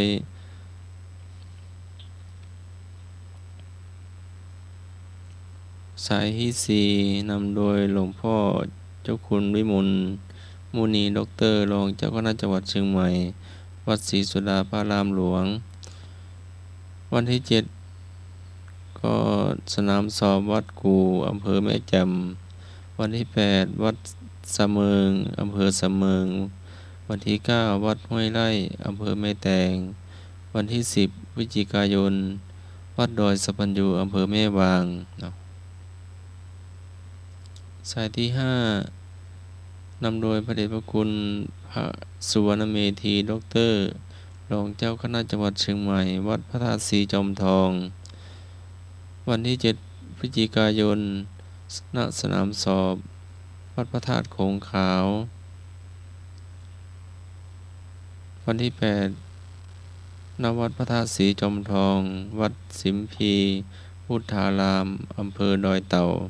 อำเภอจอมทองวันที่9 พฤศจิกายน ณ สนามสอบวัดบ้านขุนอำเภอฮอด10 พฤศจิกายน ณ วัดแสนทองอำเภออมก๋อยเนาะแล้วก็แหมงาน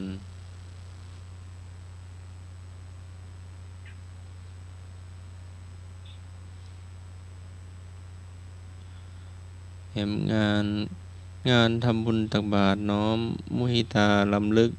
ครูบาเจ้าศรีวิชัยครบรอบ91 ปีพิธีลงจอบแรกในการสร้างทางขึ้นดอยสุเทพ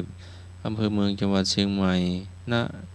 อนุสาวรีย์ครูบาเจ้าศรีวิชัยตำบลสุเทพอำเภอเมืองจังหวัดเชียงใหม่ในวันอาทิตย์ที่9 พฤศจิกายน 2568ตั้งแต่6 โมงเจ้าเป็นต้นไปเด้อเนาะร่วมทำบุญตักบาตรเนาะที่ลานครูบาแล้วก็นำโดยผู้ว่าราชการจังหวัดเชียงใหม่ฝ่ายคฤหัสถ์เนาะ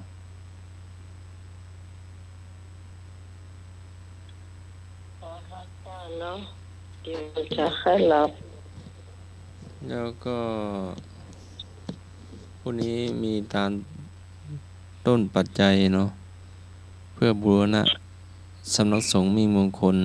เนาะศรัทธาท่านใดอยู่ใกล้ก็ไปร่วมบุญได้เนาะตั้งแต่10 โมงถึงวันค่ำเนาะจนถวายเพลพระสงฆ์จะเพราะว่าเป็นวัดเนาะยังไม่ได้เป็นสำนักสงฆ์มีมงคลเนาะยังไม่ได้เป็นวัดก็ประธานสงฆ์ก็หลวงพ่อปลัดมนตรีเนาะพร้อมพระสงฆ์คณะศรัทธาเนาะเจ้า ครับที่ไหนครับ สำนักสงฆ์มิ่งมงคลสันทรายดอนจันทร์เนี่ย อ๋อ ติดกับทางใหญ่เนาะ ครับ ติดกับทางหลวงเลย นักที่ขา ประชาสัมพันธ์ก็เท่าที่จำได้เนาะ มันเยอะนะ ฮะ มันเยอะไม่ต้องอ่านรายละเอียดเยอะสิ ก็ย่อๆแล้วนะย่อๆแล้วเนอะจาก กีดเอาสำคัญก็พอ จาก20 หน้าก็เหลืออยู่3 หน้า สาวหน้าเนี่ยนะโอ้มันทำยังไงเลย เอาเท่าที่จำได้เนอะเนาะ มักอ่านเนี่ยนะว่าเธอว่าอีกแล้ว วัดไหนครูบาอาจารย์ไหนอยากให้ประชาสัมพันธ์ก็แจ้งมาเนาะ ครับ หลวงพ่อวัดอย่างจุฬามณีหลวงพ่อวัดเกตก็เราฟังอยู่เนอะ โอ้ครับสาธุครับ แล้วก็ ครับผม ภรรยาลุงแดงโซเฟอร์พลขับหลวงพ่อวัดหนองบะคั่งก็ฟังอยู่เนอะ ขอบคุณครับผม โทรมาป้องกันเนาะ ครับ โทรมาพ่องเน นี่ อะ นี่ดีๆมาแบ่งบันห้องแล้วครับ เอาแม่กรหรือว่าแม่พรหรือว่าแม่ยัง นอนกะมีก่อนรับลมโหกันเมือน แม่ยัง พร แม่ยังมีหลายแม่ 080 ฮะ โทรไปเลย หาเบอร์โทรก่อน 080 128 9948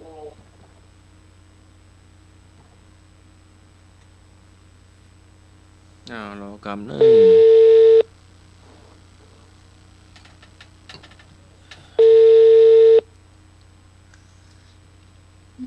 เจ้ากราบพระสาเจ้า เจ้าแม่เจ้ามาเด้อ ฮะ เจ้าเจ้า ยังมาโทรเข้าโทรศัพท์โทรได้เลยพี่จ๊ะ โทรยังมาได้เจ้าเมื่อกี้ไอ้บุญชงโทรพี่พรยังพอยังมาแม่นเจ้า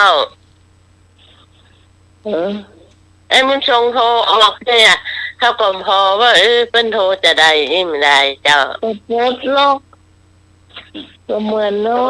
วันนั้นน่ะ โทรแล้วมันออกโทรแล้วมันไป ก็เหมือนน้องบอกพี่พรวันนั้นเลย เจ้าเดี๋ยวจะไปเฝ้า เดิ เยี่ยม น กรรม ก่อนแล้วก็ไปกดตู้ไฟมันดับเอาไฟมันดับแล้วเราไปปลดล็อกตัวซ้ายมือสุดแล้วก็ตัวดอกจันน่ะ พี่ก็กดอย่างนั้นเลยมันไป ก็เดียวมันก็เที่ยวโอ้ยเต้มันต้องมารู้เจ้าเต้ จ้า มันรู้ก็ซื้อใหม่ จ้า นี่แกงเข้าวันนี้ วันนี้เราจะทำส้มตำหมูยอดีกว่าเนาะ ครับ ว่าเอาไปเผ็ดดูทำเจ้านี่นะ โอ้ กินแล้วเนาะเผ็ดก็เผ็ดจ้ะ โอ้ คนสุดท้ายหมูยอกินทีหลังตัวเจ้า โอ้ มันเผ็ด เดี๋ยว แบ่ง กิน ไว้ ได้หรอ แบ่งไว้แก้เผ็ดเจ้า โอ้ จ้ะถ้าว่าเขามีหมูยอ1 ก้อนเนาะทำมาตัดเป็นท่อนๆนะคะอันหมูยอกลมๆนะถ้าพาสีเนาะพาสีแล้วตัดเป็นท่อนไว้ก่อนนะจ๊ะ จ้ะสี่ถ้ากุ้งที่เริ่มได้จ้ะ มันใหญ่ล้ำไปเจ้า คนหมูเข้าพี่เข้าเกลือ จ้ะมันใหญ่แล้วก็ตัดยาวหน่อยเนาะตัดเป็นท่อนจักข้อมือ1จ้ะ เราตัดเป็นท่อนนะกันแล้วก็เราก็เอาลวกถ้ามันลวกก็อันนึงก็ได้แล้วแต่เจ้าพี่พรก็ตั้งน้ำที่มันเดือดแล้วก็ลงลวกเสร็จแล้วก็เอาขึ้นมาเสด็จน้ำมันใส่จานใส่ถ้วยไว้ก่อนนะเจ้า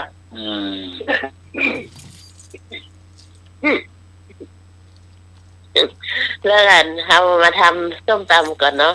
บางคนก็ใส่วุ้นเส้นตัวนะเจ้าวุ้นเส้นกะหล่ำเจ้าที่ไว้กินเนี่ยนะถ้าใส่วุ้นเส้นตัวใส่นางหมูตัวว่านางหมูบะมีมันนะวุ้นเส้นกับเส้นหั่นเป็นเส้นครับจ้าน่าจะใส่ก็ได้ครับก็ทำแหมพิเศษหนึ่งครับเดี๋ยววันนี้เอาเฉพาะหมูยอดีกว่ามันง่ายดีเนาะเจ้าบอกมดอากาศเชื่อ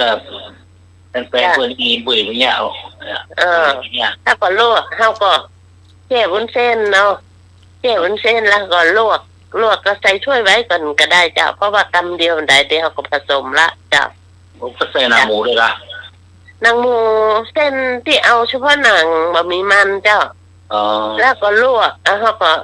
อันต้มนางหมูนั่นไปก่อนเนาะแล้วก็มาหั่นเป็นเส้นกันเจ้าการหั่นเป็นเส้นเขาก็เอาใส่ถ้วยไว้ก่อนก็ได้เจ้าถ้าเราทำเสร็จแล้วเนาะเราก็เตรียมไว้ก่อนส้มตำนี่ก็มีมะละกอเนาะมะละกอปอกเปลือกก่อนแล้วสับเนาะสับถ้าสวนี่เป็นชอบสับอ่ะเปิ้นขูดเอาเกี้ยวบ่ได้ว่าสับอ่ะเจ้าจอนขูดแล้วเนาะจ้าแล้วสับก็ได้สับนี่ลำนะมันก็เที่ยวมันดีแล้วค่ะเที่ยวมันดีก็โคแล้วเนาะจ้าโคใส่กระมังไว้เนาะจ้าเที่ยวมันดีแล้วคนที่เที่ยวดีมันลำอ่ะคนที่เที่ยวดีซับเนี่ยแหละลำอ่ะคนจ้าโคตรกรมันซับหรอซับเขาก็ฝานใส่กระมังไว้เนาะใส่กระมังไว้มาเตรียมเครื่องเนาะถ้ามีถั่วก็ใส่ถั่วเต้ยเจ้าถั่วฝักยาวนะฝักยาวอ่ะจ้าจะฝักยาวล้างสะอาดแล้วเด็ดเป็นท่อนคำต้องคำมัก2 นิ้วมือนี่ก็ได้เจ้าเด็ดไว้ก่อนมีมะเขือเทศเนาะมะเขือเทศลูกกันใหญ่ๆนะล้างสะอาดแล้วผ่าเป็นชิ้นผ่าเป็นพอดีเนาะ4-5ถ้าครึ่งผ่าครึ่งนึงก็ผ่า3 กรัมเนาะตัดครึ่งเลยจ้ะนี่ที่เราเตรียมเรียบร้อยแล้วมีถั่วลิสงคั่วเนาะพี่พรอบแล้วก็เอามากระเทาะอันนั้นเปลือกแดงๆนั่นออกเนาะ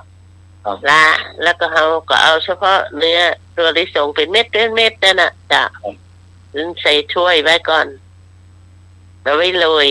จ้ะวิธีทำตำเครื่องนั่นเนาะเอาพริก2 เม็ดนี่นะพอเผ็ดว่าโอ้พริกดีเบอร์พริกคั่วครับพริกแห้งเจ้าพริกแห้งดิบก็ได้พริกแห้งต้องคั่วจ้ะเนี่ยมันจะเหม็นกลิ่นเจ้าถ้าพริกดิบนี่เหม็นเขียวจ้ะใจพริกแห้งใจพริกแห้ง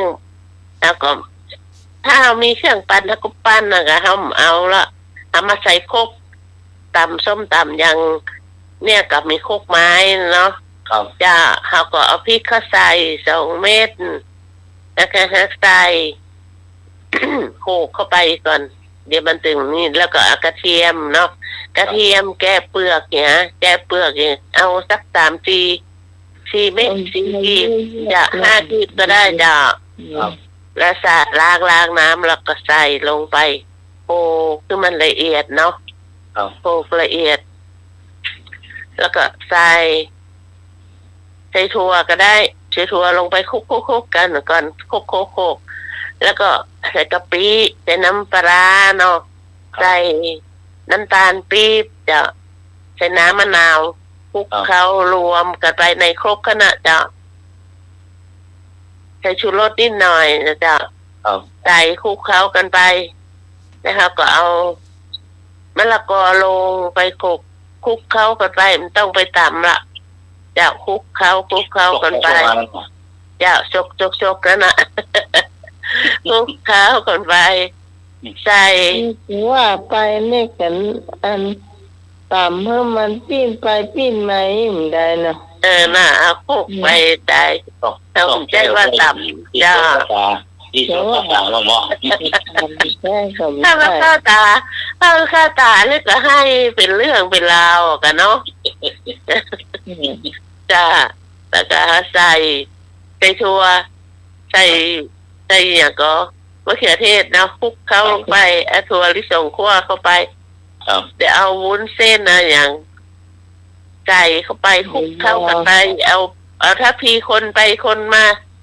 ชิมดูรสถ้ามันจางถ้ามันชอบเปรี้ยวก็เติมน้ำมะนาวเข้าไปเจ้าหวานนี่คือเอาเจ้านางหมูใช่ยังหนังหมูเขาใส่ด้วยกันหั่นหมดเลย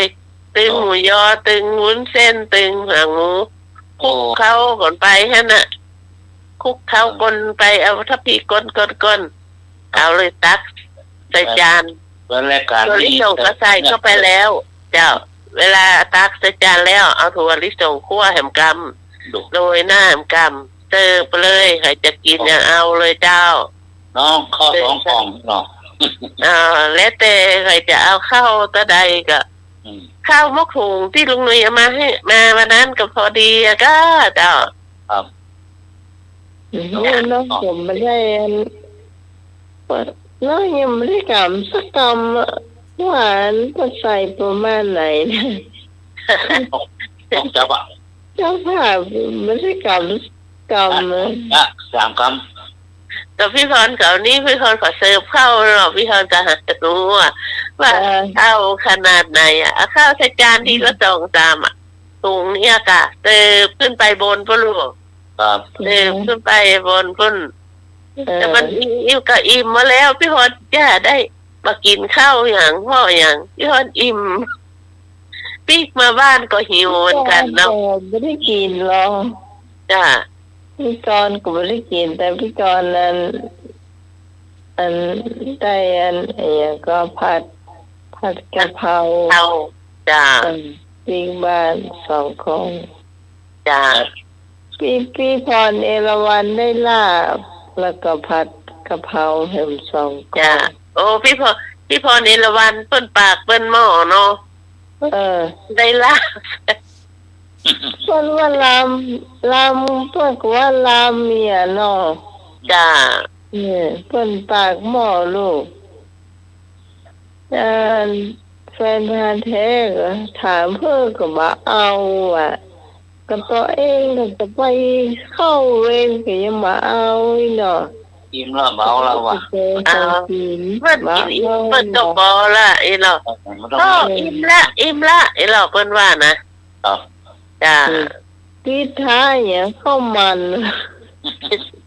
พี่พรจะได้น้ำเต้าหู้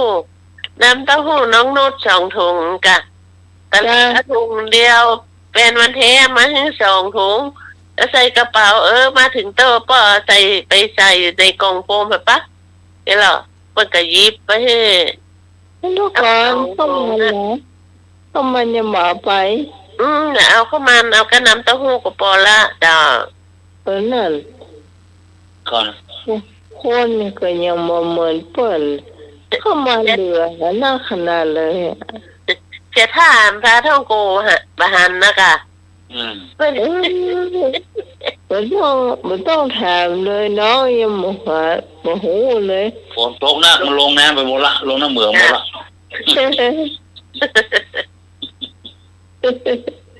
อีน้องไหวค่ะว่าเอาเราปลาท่องโกนะไอ้เลยคนละคือมาอ่อนปีการคนละคือเรามันตึงถั่วใหญ่คนละกึ่งมันได้กินสักกำจ้าแล้วของพี่พรอยู่หน้ารถลุงนุยก็บอกลูกมันเอาไปบ้านเหรอนึกว่าปีกจ้าไปพ่อโอ้หายแซ่บหมดลวดใส่ว่าตัวลวดปีกกันนะก่อนแม่ก่อนค ของกินก็มีนักอยู่ปีกกันเหี่ยวอ่ะกล้วยก็เอาไว้ให้ของไปใส่สมอกมีแฟนกับแม่ก็เอากล้วยให้นักอยู่จ้าโอ้ลูกน้องนักล่อไปวัดไปหินเตอะจ้าโอ้ยเสริมคนก็เนี้ยไปหมดนี่มีให้กินนะจ้าเอาไปก่อนนะ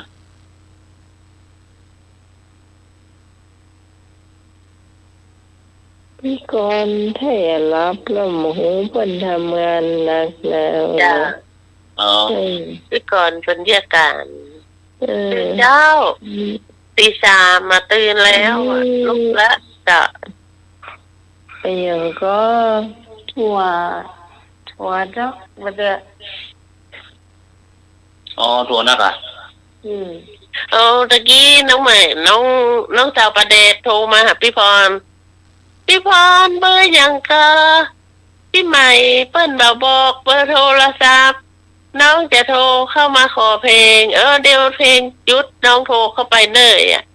ถ้ารู้2เตือนนี่ถ้าใจวางสายเนี่ยตืดจะหลายเตือนนะ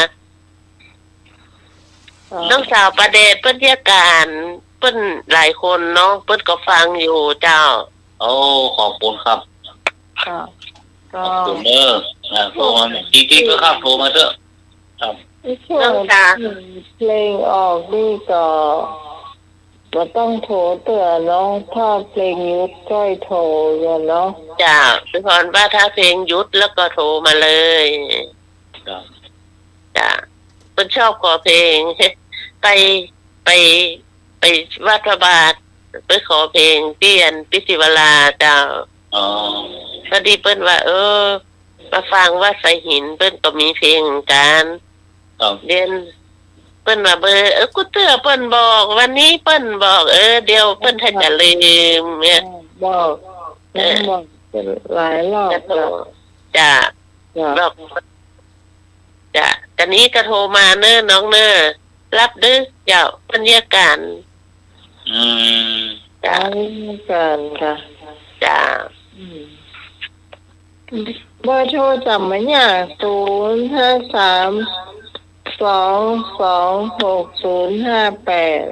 ครับ2266058เปล่าจ้าไว้เนาะจ้าโทรศัพท์บ้านธรรมดานั่นนะจ้า053226058ครับผมก็บอกบ่อยจ้ะวันนี้เนี่ยขอบคุณครับพี่จิตตามรายการนี่ต่างโซ่มาครบสูตรเรานี่นะสูตรใหม่เลยสูตรใหม่โหลำดีว่ะแต่ถ้าแบ่งไปให้ไม่เรียมว่าเพชรขนาดใส่2 เม็ดได้นะเนี่ยถ้าใส่หลายเม็ดนี่เรียบร้อยกันแล้วล่ะเวลา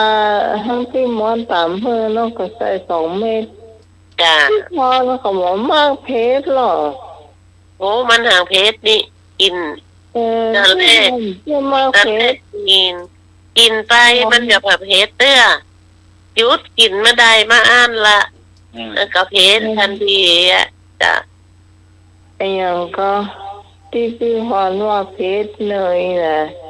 ต้องมากินกับอาหารเพชรดีนะแต่ที่ไอ้บนชงมาก็ได้พอดีหัวยาวอย่างนี้ก็ได้ลามบอนใบหูหมูฮะน่ะแล้วก็กระเทียมเจียวกับพริกทอดก็ไปในถุงกำตังหากและพอดีซื้อเลี่ยมเป็นซื้อปลาแกดก้าเป็นตัวนะเอามาแบ่งกันบอกมันน่าลำไปว่ะพี่พรก็มากกหัวเอานี่มันออกหมดก็เอามาแอบไปเนาะก็ได้ปลาแอบไป1 ห่ออ่ะลองกินเถอะเนอไอ้บุญส่งเนอได้น้อยหรอจ้ะพอดีได้3 ห่อเอาพื้นปีห่อเหลือ2 ห่อแต่ว่าแมลงอ่ะจ้ะ มาใส่ตู้เย็นไว้เนาะเลยยังได้กินเตื้อเลยไว้กินแมลงนี่กะไอ้บุญส่งมาก็ไอ้บุญส่งไปห่อหนึ่งเนี่ย ก็เล่าให้น้องฟังว่าโทรออกได้100อ่ะ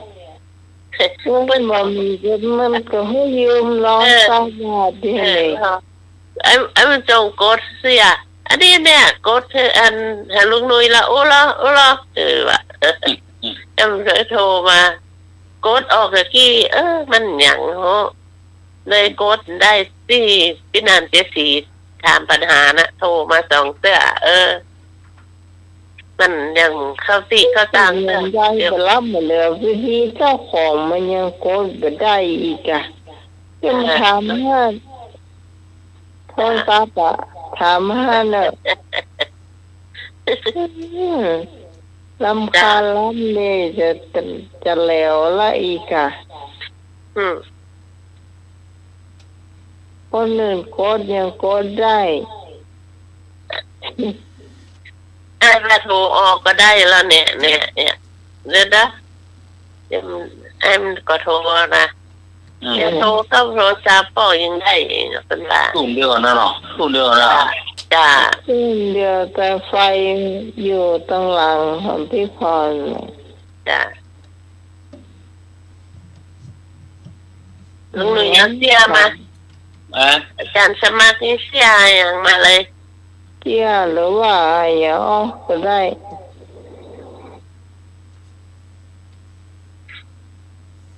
เสียกินกาแฟบนดองเขาหลวงเมียวันนั้นกินกาแฟจ้าเนี่ยเขาอยากกินกาแฟเย็นบอก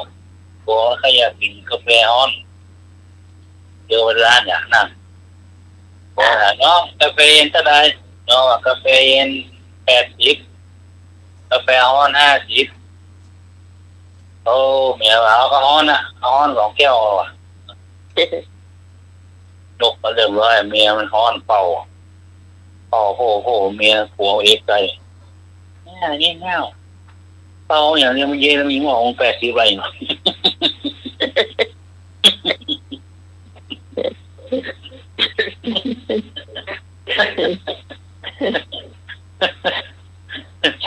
มีเป่าโหร้อนไม่ดีอ่ะได้ไงแล้วโง่มันเย็นอยู่หนอง80มัน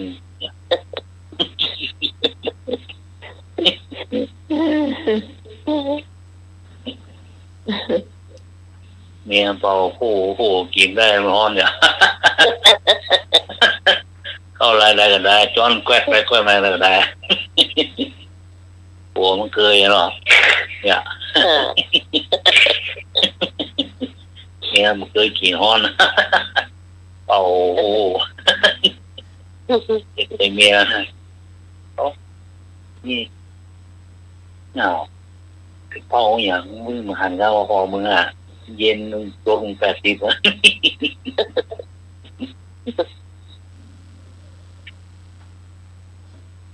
ราคามันยังมาแตกต่างกันแต่ไฟเย็นกับน้ำแข็งใส่แค่นั้นจ้ะ80ในร้านโลร้านเรียงอย่างเนี่ยอ้อนมันเคยกินกาแฟกาแฟเกี่ยวน้ำไปกาเอาคนละครึ่งเขาซื้อเหรอปะมันตันได้หรอมันตันเนี่ยนั่นข้าไปเอายังโอ้ยนั่งร้านงานเขาควรจะเกลือได้ยี่บ้านนอกก็น่าเขาโลกเขาอีไม้แห่หรอนี่ก็นั่งบรรยากาศเนาะก็เซลฟี่พวกกันเนาะกดเชื่อตังอย่างเงี้ยเขาแล้วกันเจอที่สวนอะไรอ่ะประกาศหลวงเจออะไรเจอสุดอเนี่ยสีเงินเท่าไรอันนั้น100 ซาวกินไปมาแห้งแล้วไปซะ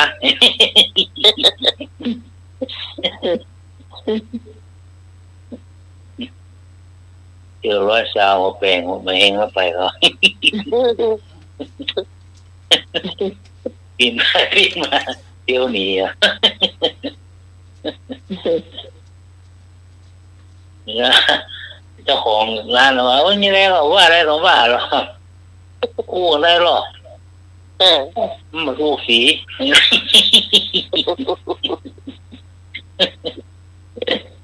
ราคาว่าราศีมันทับใจนี่เนาะ ยังประทับใจด้วยกัน100 บาท 120ว่าเป็นแต่ จะแย่งเข้าไป ยังไง จ้า ถ้าเป็นอย่างขาลีบอย่างเฮาเนี่ย นี่ก็ตัวในมันก็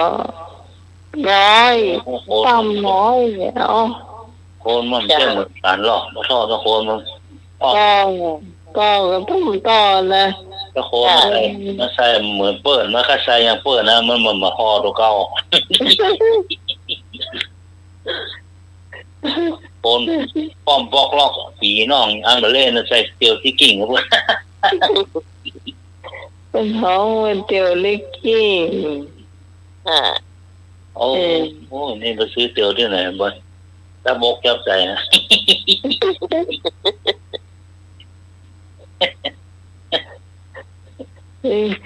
กูวันนั้น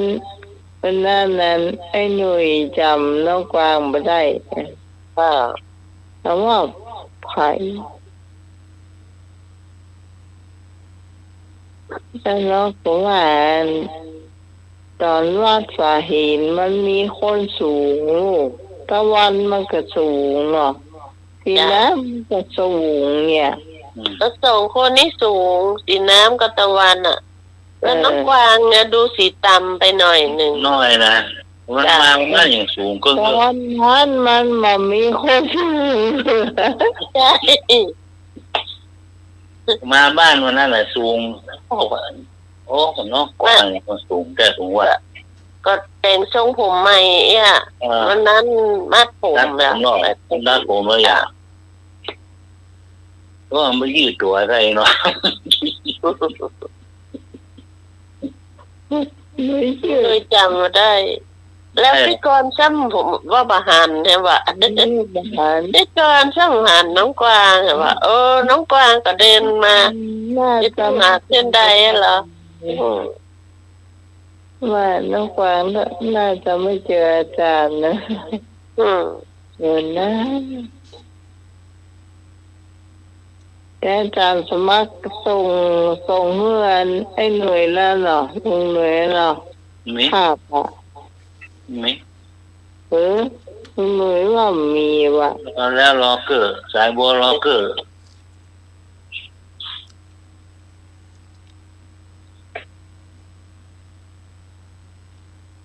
หน่วยรอไหนก็ได้ภาพบอกหันภาพ โซละเจีย แล้วรูปใดที่ส่งไปต่อไปที่แม่จันทาจะเนี่ย ลูกของใครนะลูกตรงพระป่านะค่ะ ลูกเตี้ยน้องอยู่ มันจะยืดเป็นมูนะค่ะ ซ่อหาลุงหนุ่ยบ่ป้าซ่อหาแม่กรบ่ป้า ที่ซ่ออาหารที่ห้อยถุงหน้าปูนะค่ะเอาข้างหน้าอ่ะ ไอ้หน่วย ครับ วางเหียเจอซ่อหายหน่วยเจ๊ปะ หาไปหามาตาลายหมด ลุงทักมาเนาะส่งลูกกระตา ตัก ส่ง มา กันเนี่ยมันจะขึ้นตัวเขียวมาว่าลุงหนุ่ยอยู่นี่เนยเนี่ยมันมาหาเพื่อนแรกกันเนาะไหลหา2-3 รอบบ่ปะเป็นรูปลุงหนุ่ยหรือเป็นรูปมันพระน้อย ลูกผมครับ กำลังเพ่วัดอยู่หรือกำลัง ลูกคนงามเริงนะค่ะ ที่มีเล็บเตี้ยอยู่หั่นน่ะ เสื้อสีเหลืองอ่ะ รูปลุงหนุ่ยรูปโปรไฟล์รูป โปรไฟล์ ก็ สีเหลือง คือ นะ ไปเป็นโรคเตี้ยอ่ะ รถไม่เลี้ยงเรื่องอาจารย์น้อยนะค่ะ แล้วทักมาหนึ่งมัน ครับเดี๋ยวจักมาครับผม หา3 รอบ 4 รอบบ่ปะ ส่งหาบอกปะ เจ้า เด็ก ส่งบ่ได้ ว่าอาจารย์สมัครนี่หน่วยดำๆหน่วยน่ะ อ๋อหน่วยนั้นพระธาตุพระธาตุเนี่ยข้างวัดพระธาตุแสงจันทร์ อ๋อ ไม่ใช่แสงจันทร์เนี่ย เปลี่ยนจากหน้าตาสมัครเป็นพระธาตุแสงจันทร์มีรูปเหมือนกันเหรออืม ไม่ละดวงจันทร์แน่นอนจ้ะ เจ้า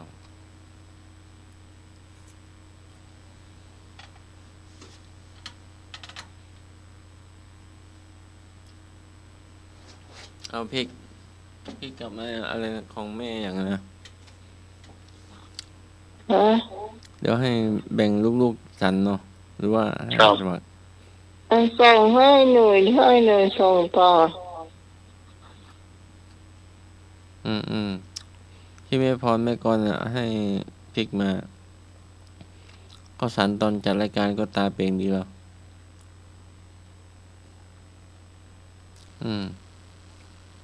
แต่วันนี้ลืมเอามาเจ้าทั้งพริกทั้งอันนี้ก็เป็น พริกแม่การพริกน้ำปูน่ะล่ะ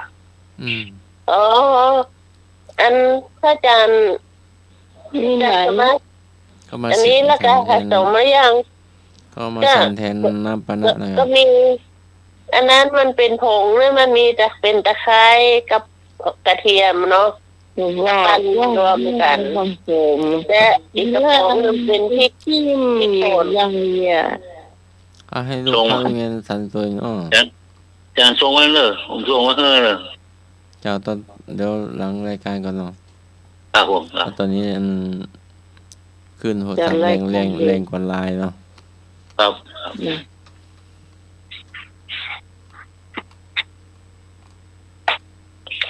คือเพิ่นดึงบอกว่าเอาน้ำปู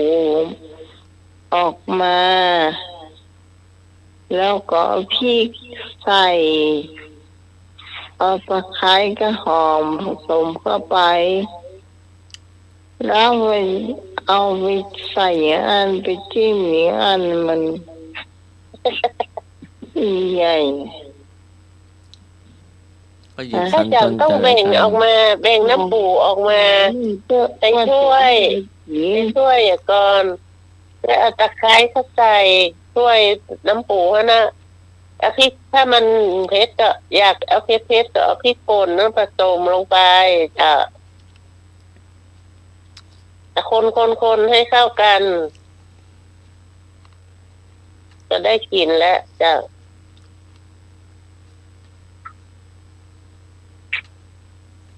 มันมีน้ำปูอยู่2อย่างนะนึ่งใหม่นึ่งเก่านะอันเก่านั่นก็บ่ค่อยเผ็ดอันใหม่นั่นเผ็ดหน่อย เพิ่นถ้าผสมแล้วก็ใหม่นั่นน่ะ เออ เพิ่น ท จะเผ็ด ำมาใหม่แล้วมันกลิ่นมันยังไม่หายอ่ะ อ๋อ แล้วอาจารย์ฮู้ก่อนได้ใหม่ได้เก่า หูต้องบอกแล้วว่าไอ้การพักน้องภาพผู้หญิงอะไรอ่ะ อืม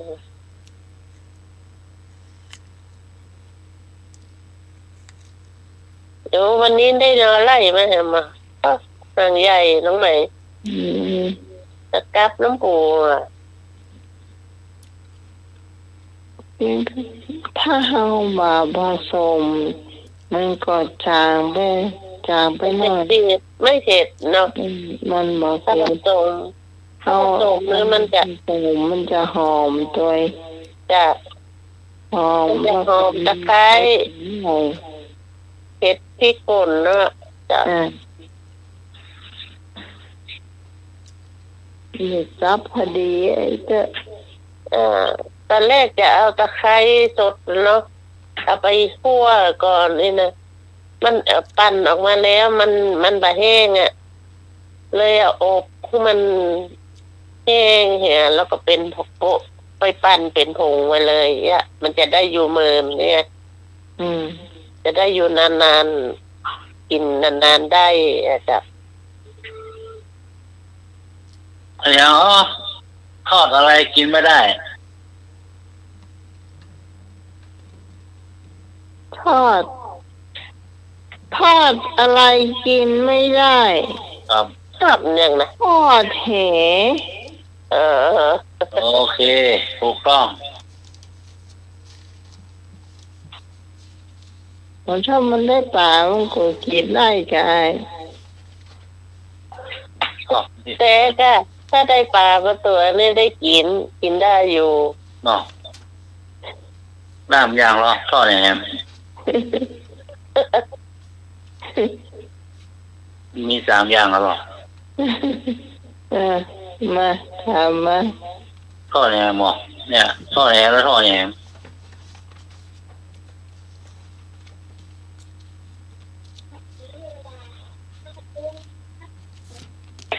ทอดแหแล้วทอดอย่างไง ทอดอย่างแหม มี3 อย่างแล้วเหรอ ตอนอย่างทอดอย่าง ทอดกระถินนะคะ 2แล้วเอา ทอดผ้าป่า โบกขีมาปลายเดียวแล้วก็ เดี๋ยวมันคนละทอด ทอดเนี่ยที่มันใช้น้ำมันอ่ะทอดเนี่ย ทอด ปลาม ทอ ไข่ ดปลาท่องโกฮะทำไมทอดปลาท่องโกกินไม่ได้กินเนี่ย ก็มาปีกบ้านไม่ไปได้กินมาเปิดเอาไว้สาลก ทอดอย่างครั้งที่ 3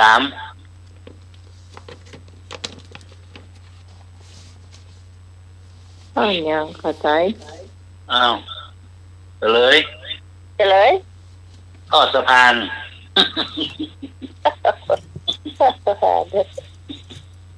วันพวกอย่าได้ฟังมันดีเอ็ดดี้ละมันเล่นขนาด กลัวยืม ต้อง บอกครับ แต่งเวทีไว้เรียบร้อยอ่ะ เนาะ อย่างย้อนยุบเนาะ จ้า ชวนหมอด้วยเนอะพอสเตียวยิงเสียลายอะไรย้อนยุบไปเนอะ ไปพ่อกันใบเหรอ ครับ เออ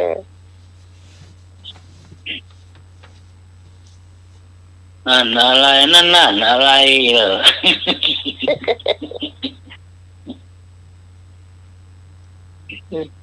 จะสมัครมี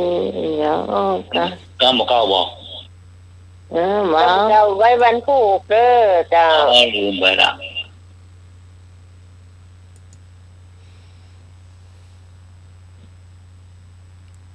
จะสมัครใจ จะส ส้ มั ม ครจะรับว่า บางอะไรหวาน ส้มบางอะไรหวาน บางมด ส้มบางลูก นะ ส้มบางแกนหวานมาส้มบางแกนบ่หวาน บางลูกอะ ต้อง ปลาอะไรปากเล็กที่สุด ปลาเข็ม ปลาเข็ม ปลาบูหำปากจูด้วย ปลาบูทำผักจู่อ่ะ ปลาอะไรปากกว้างที่สุด ปลาอย่างปลากว้าง ปลา ปลาฉลาม ปลาล้าอ้าปากกว้าง ปลาลา แงนใส่ฟางเนาะ ๆปลาอันยัง โอ้ 2,000 บาท ฮะ ปลาอย่าง2,000 บาทวะ 2,000 บาทเรียนพี่โป้ก็เคยถามไปอะ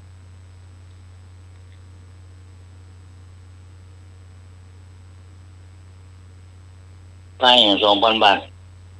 ปลากระเพียนทอง ปลาขยะไม่ลงถังปรับ 2,000 บา โอ้ ท ปลาขยะ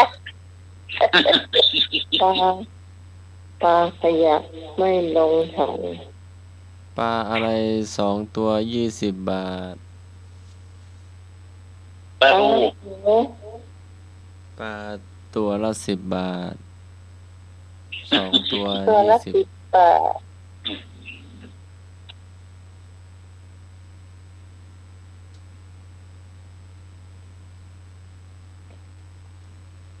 ปลาอะไรชื่อยาวที่สุด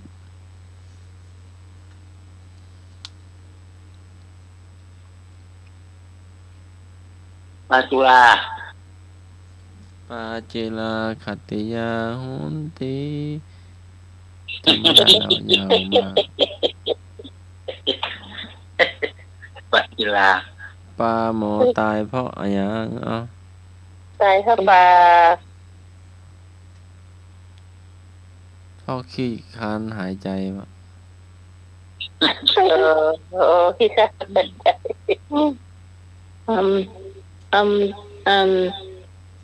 คำตอบบางอันนี่เราตึง เสื้อยังใส่ไม่ได้ เดี๋ยวเสื้ออะไรใส่ไม่ได้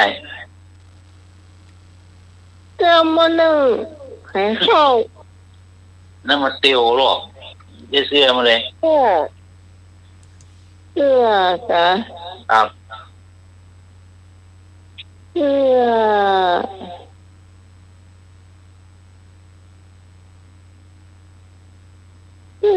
อย่าใส่ไม่ได้ เสื้ออะไรใส่ไม่ได้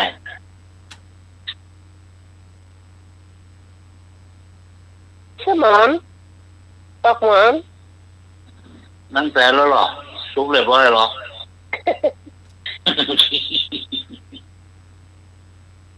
เน่าอ่ะ เนาะ เสื้อตัดมาแล้ว เออ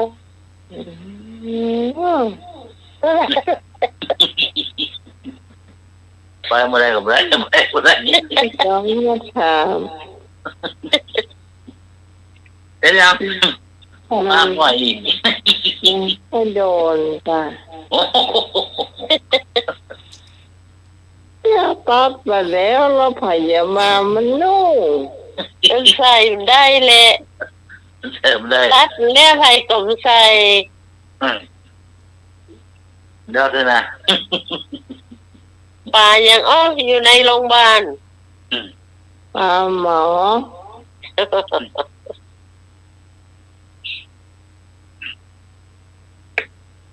พออย่างมันอยู่โรงพยาบาล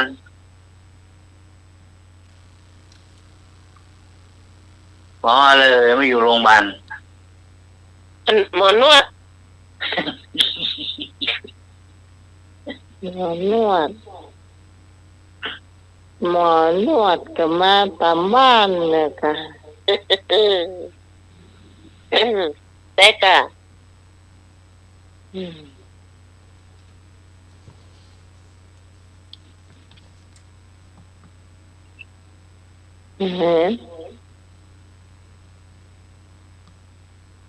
ไอ้ฟันมาเข้า ฟันเหยิน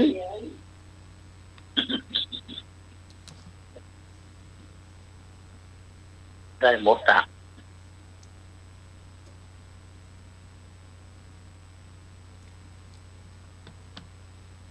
แม่อะไรไม่เคยอยู่บ้าน แม่กระแจ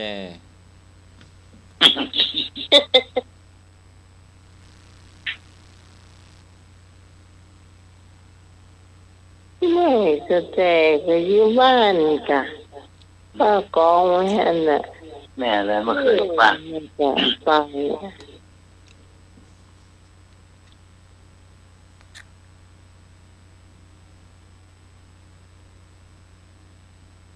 แม่อยู่บ้านเหมือนกัน ไม่วาง แม่อะไรอยู่บ้านไม่เป็น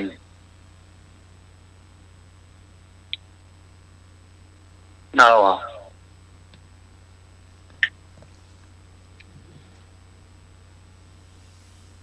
เอาละโจมเนาะ จ้า แ แม่ชี เออ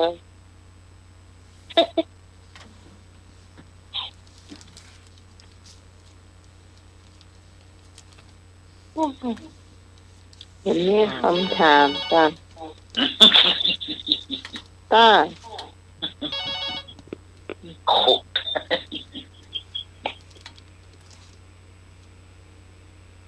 เจ้า ครับผม ปลาอย่างออกนี่ปลาอย่างอีนมหกเต้า ฮะ อะไรก็แม่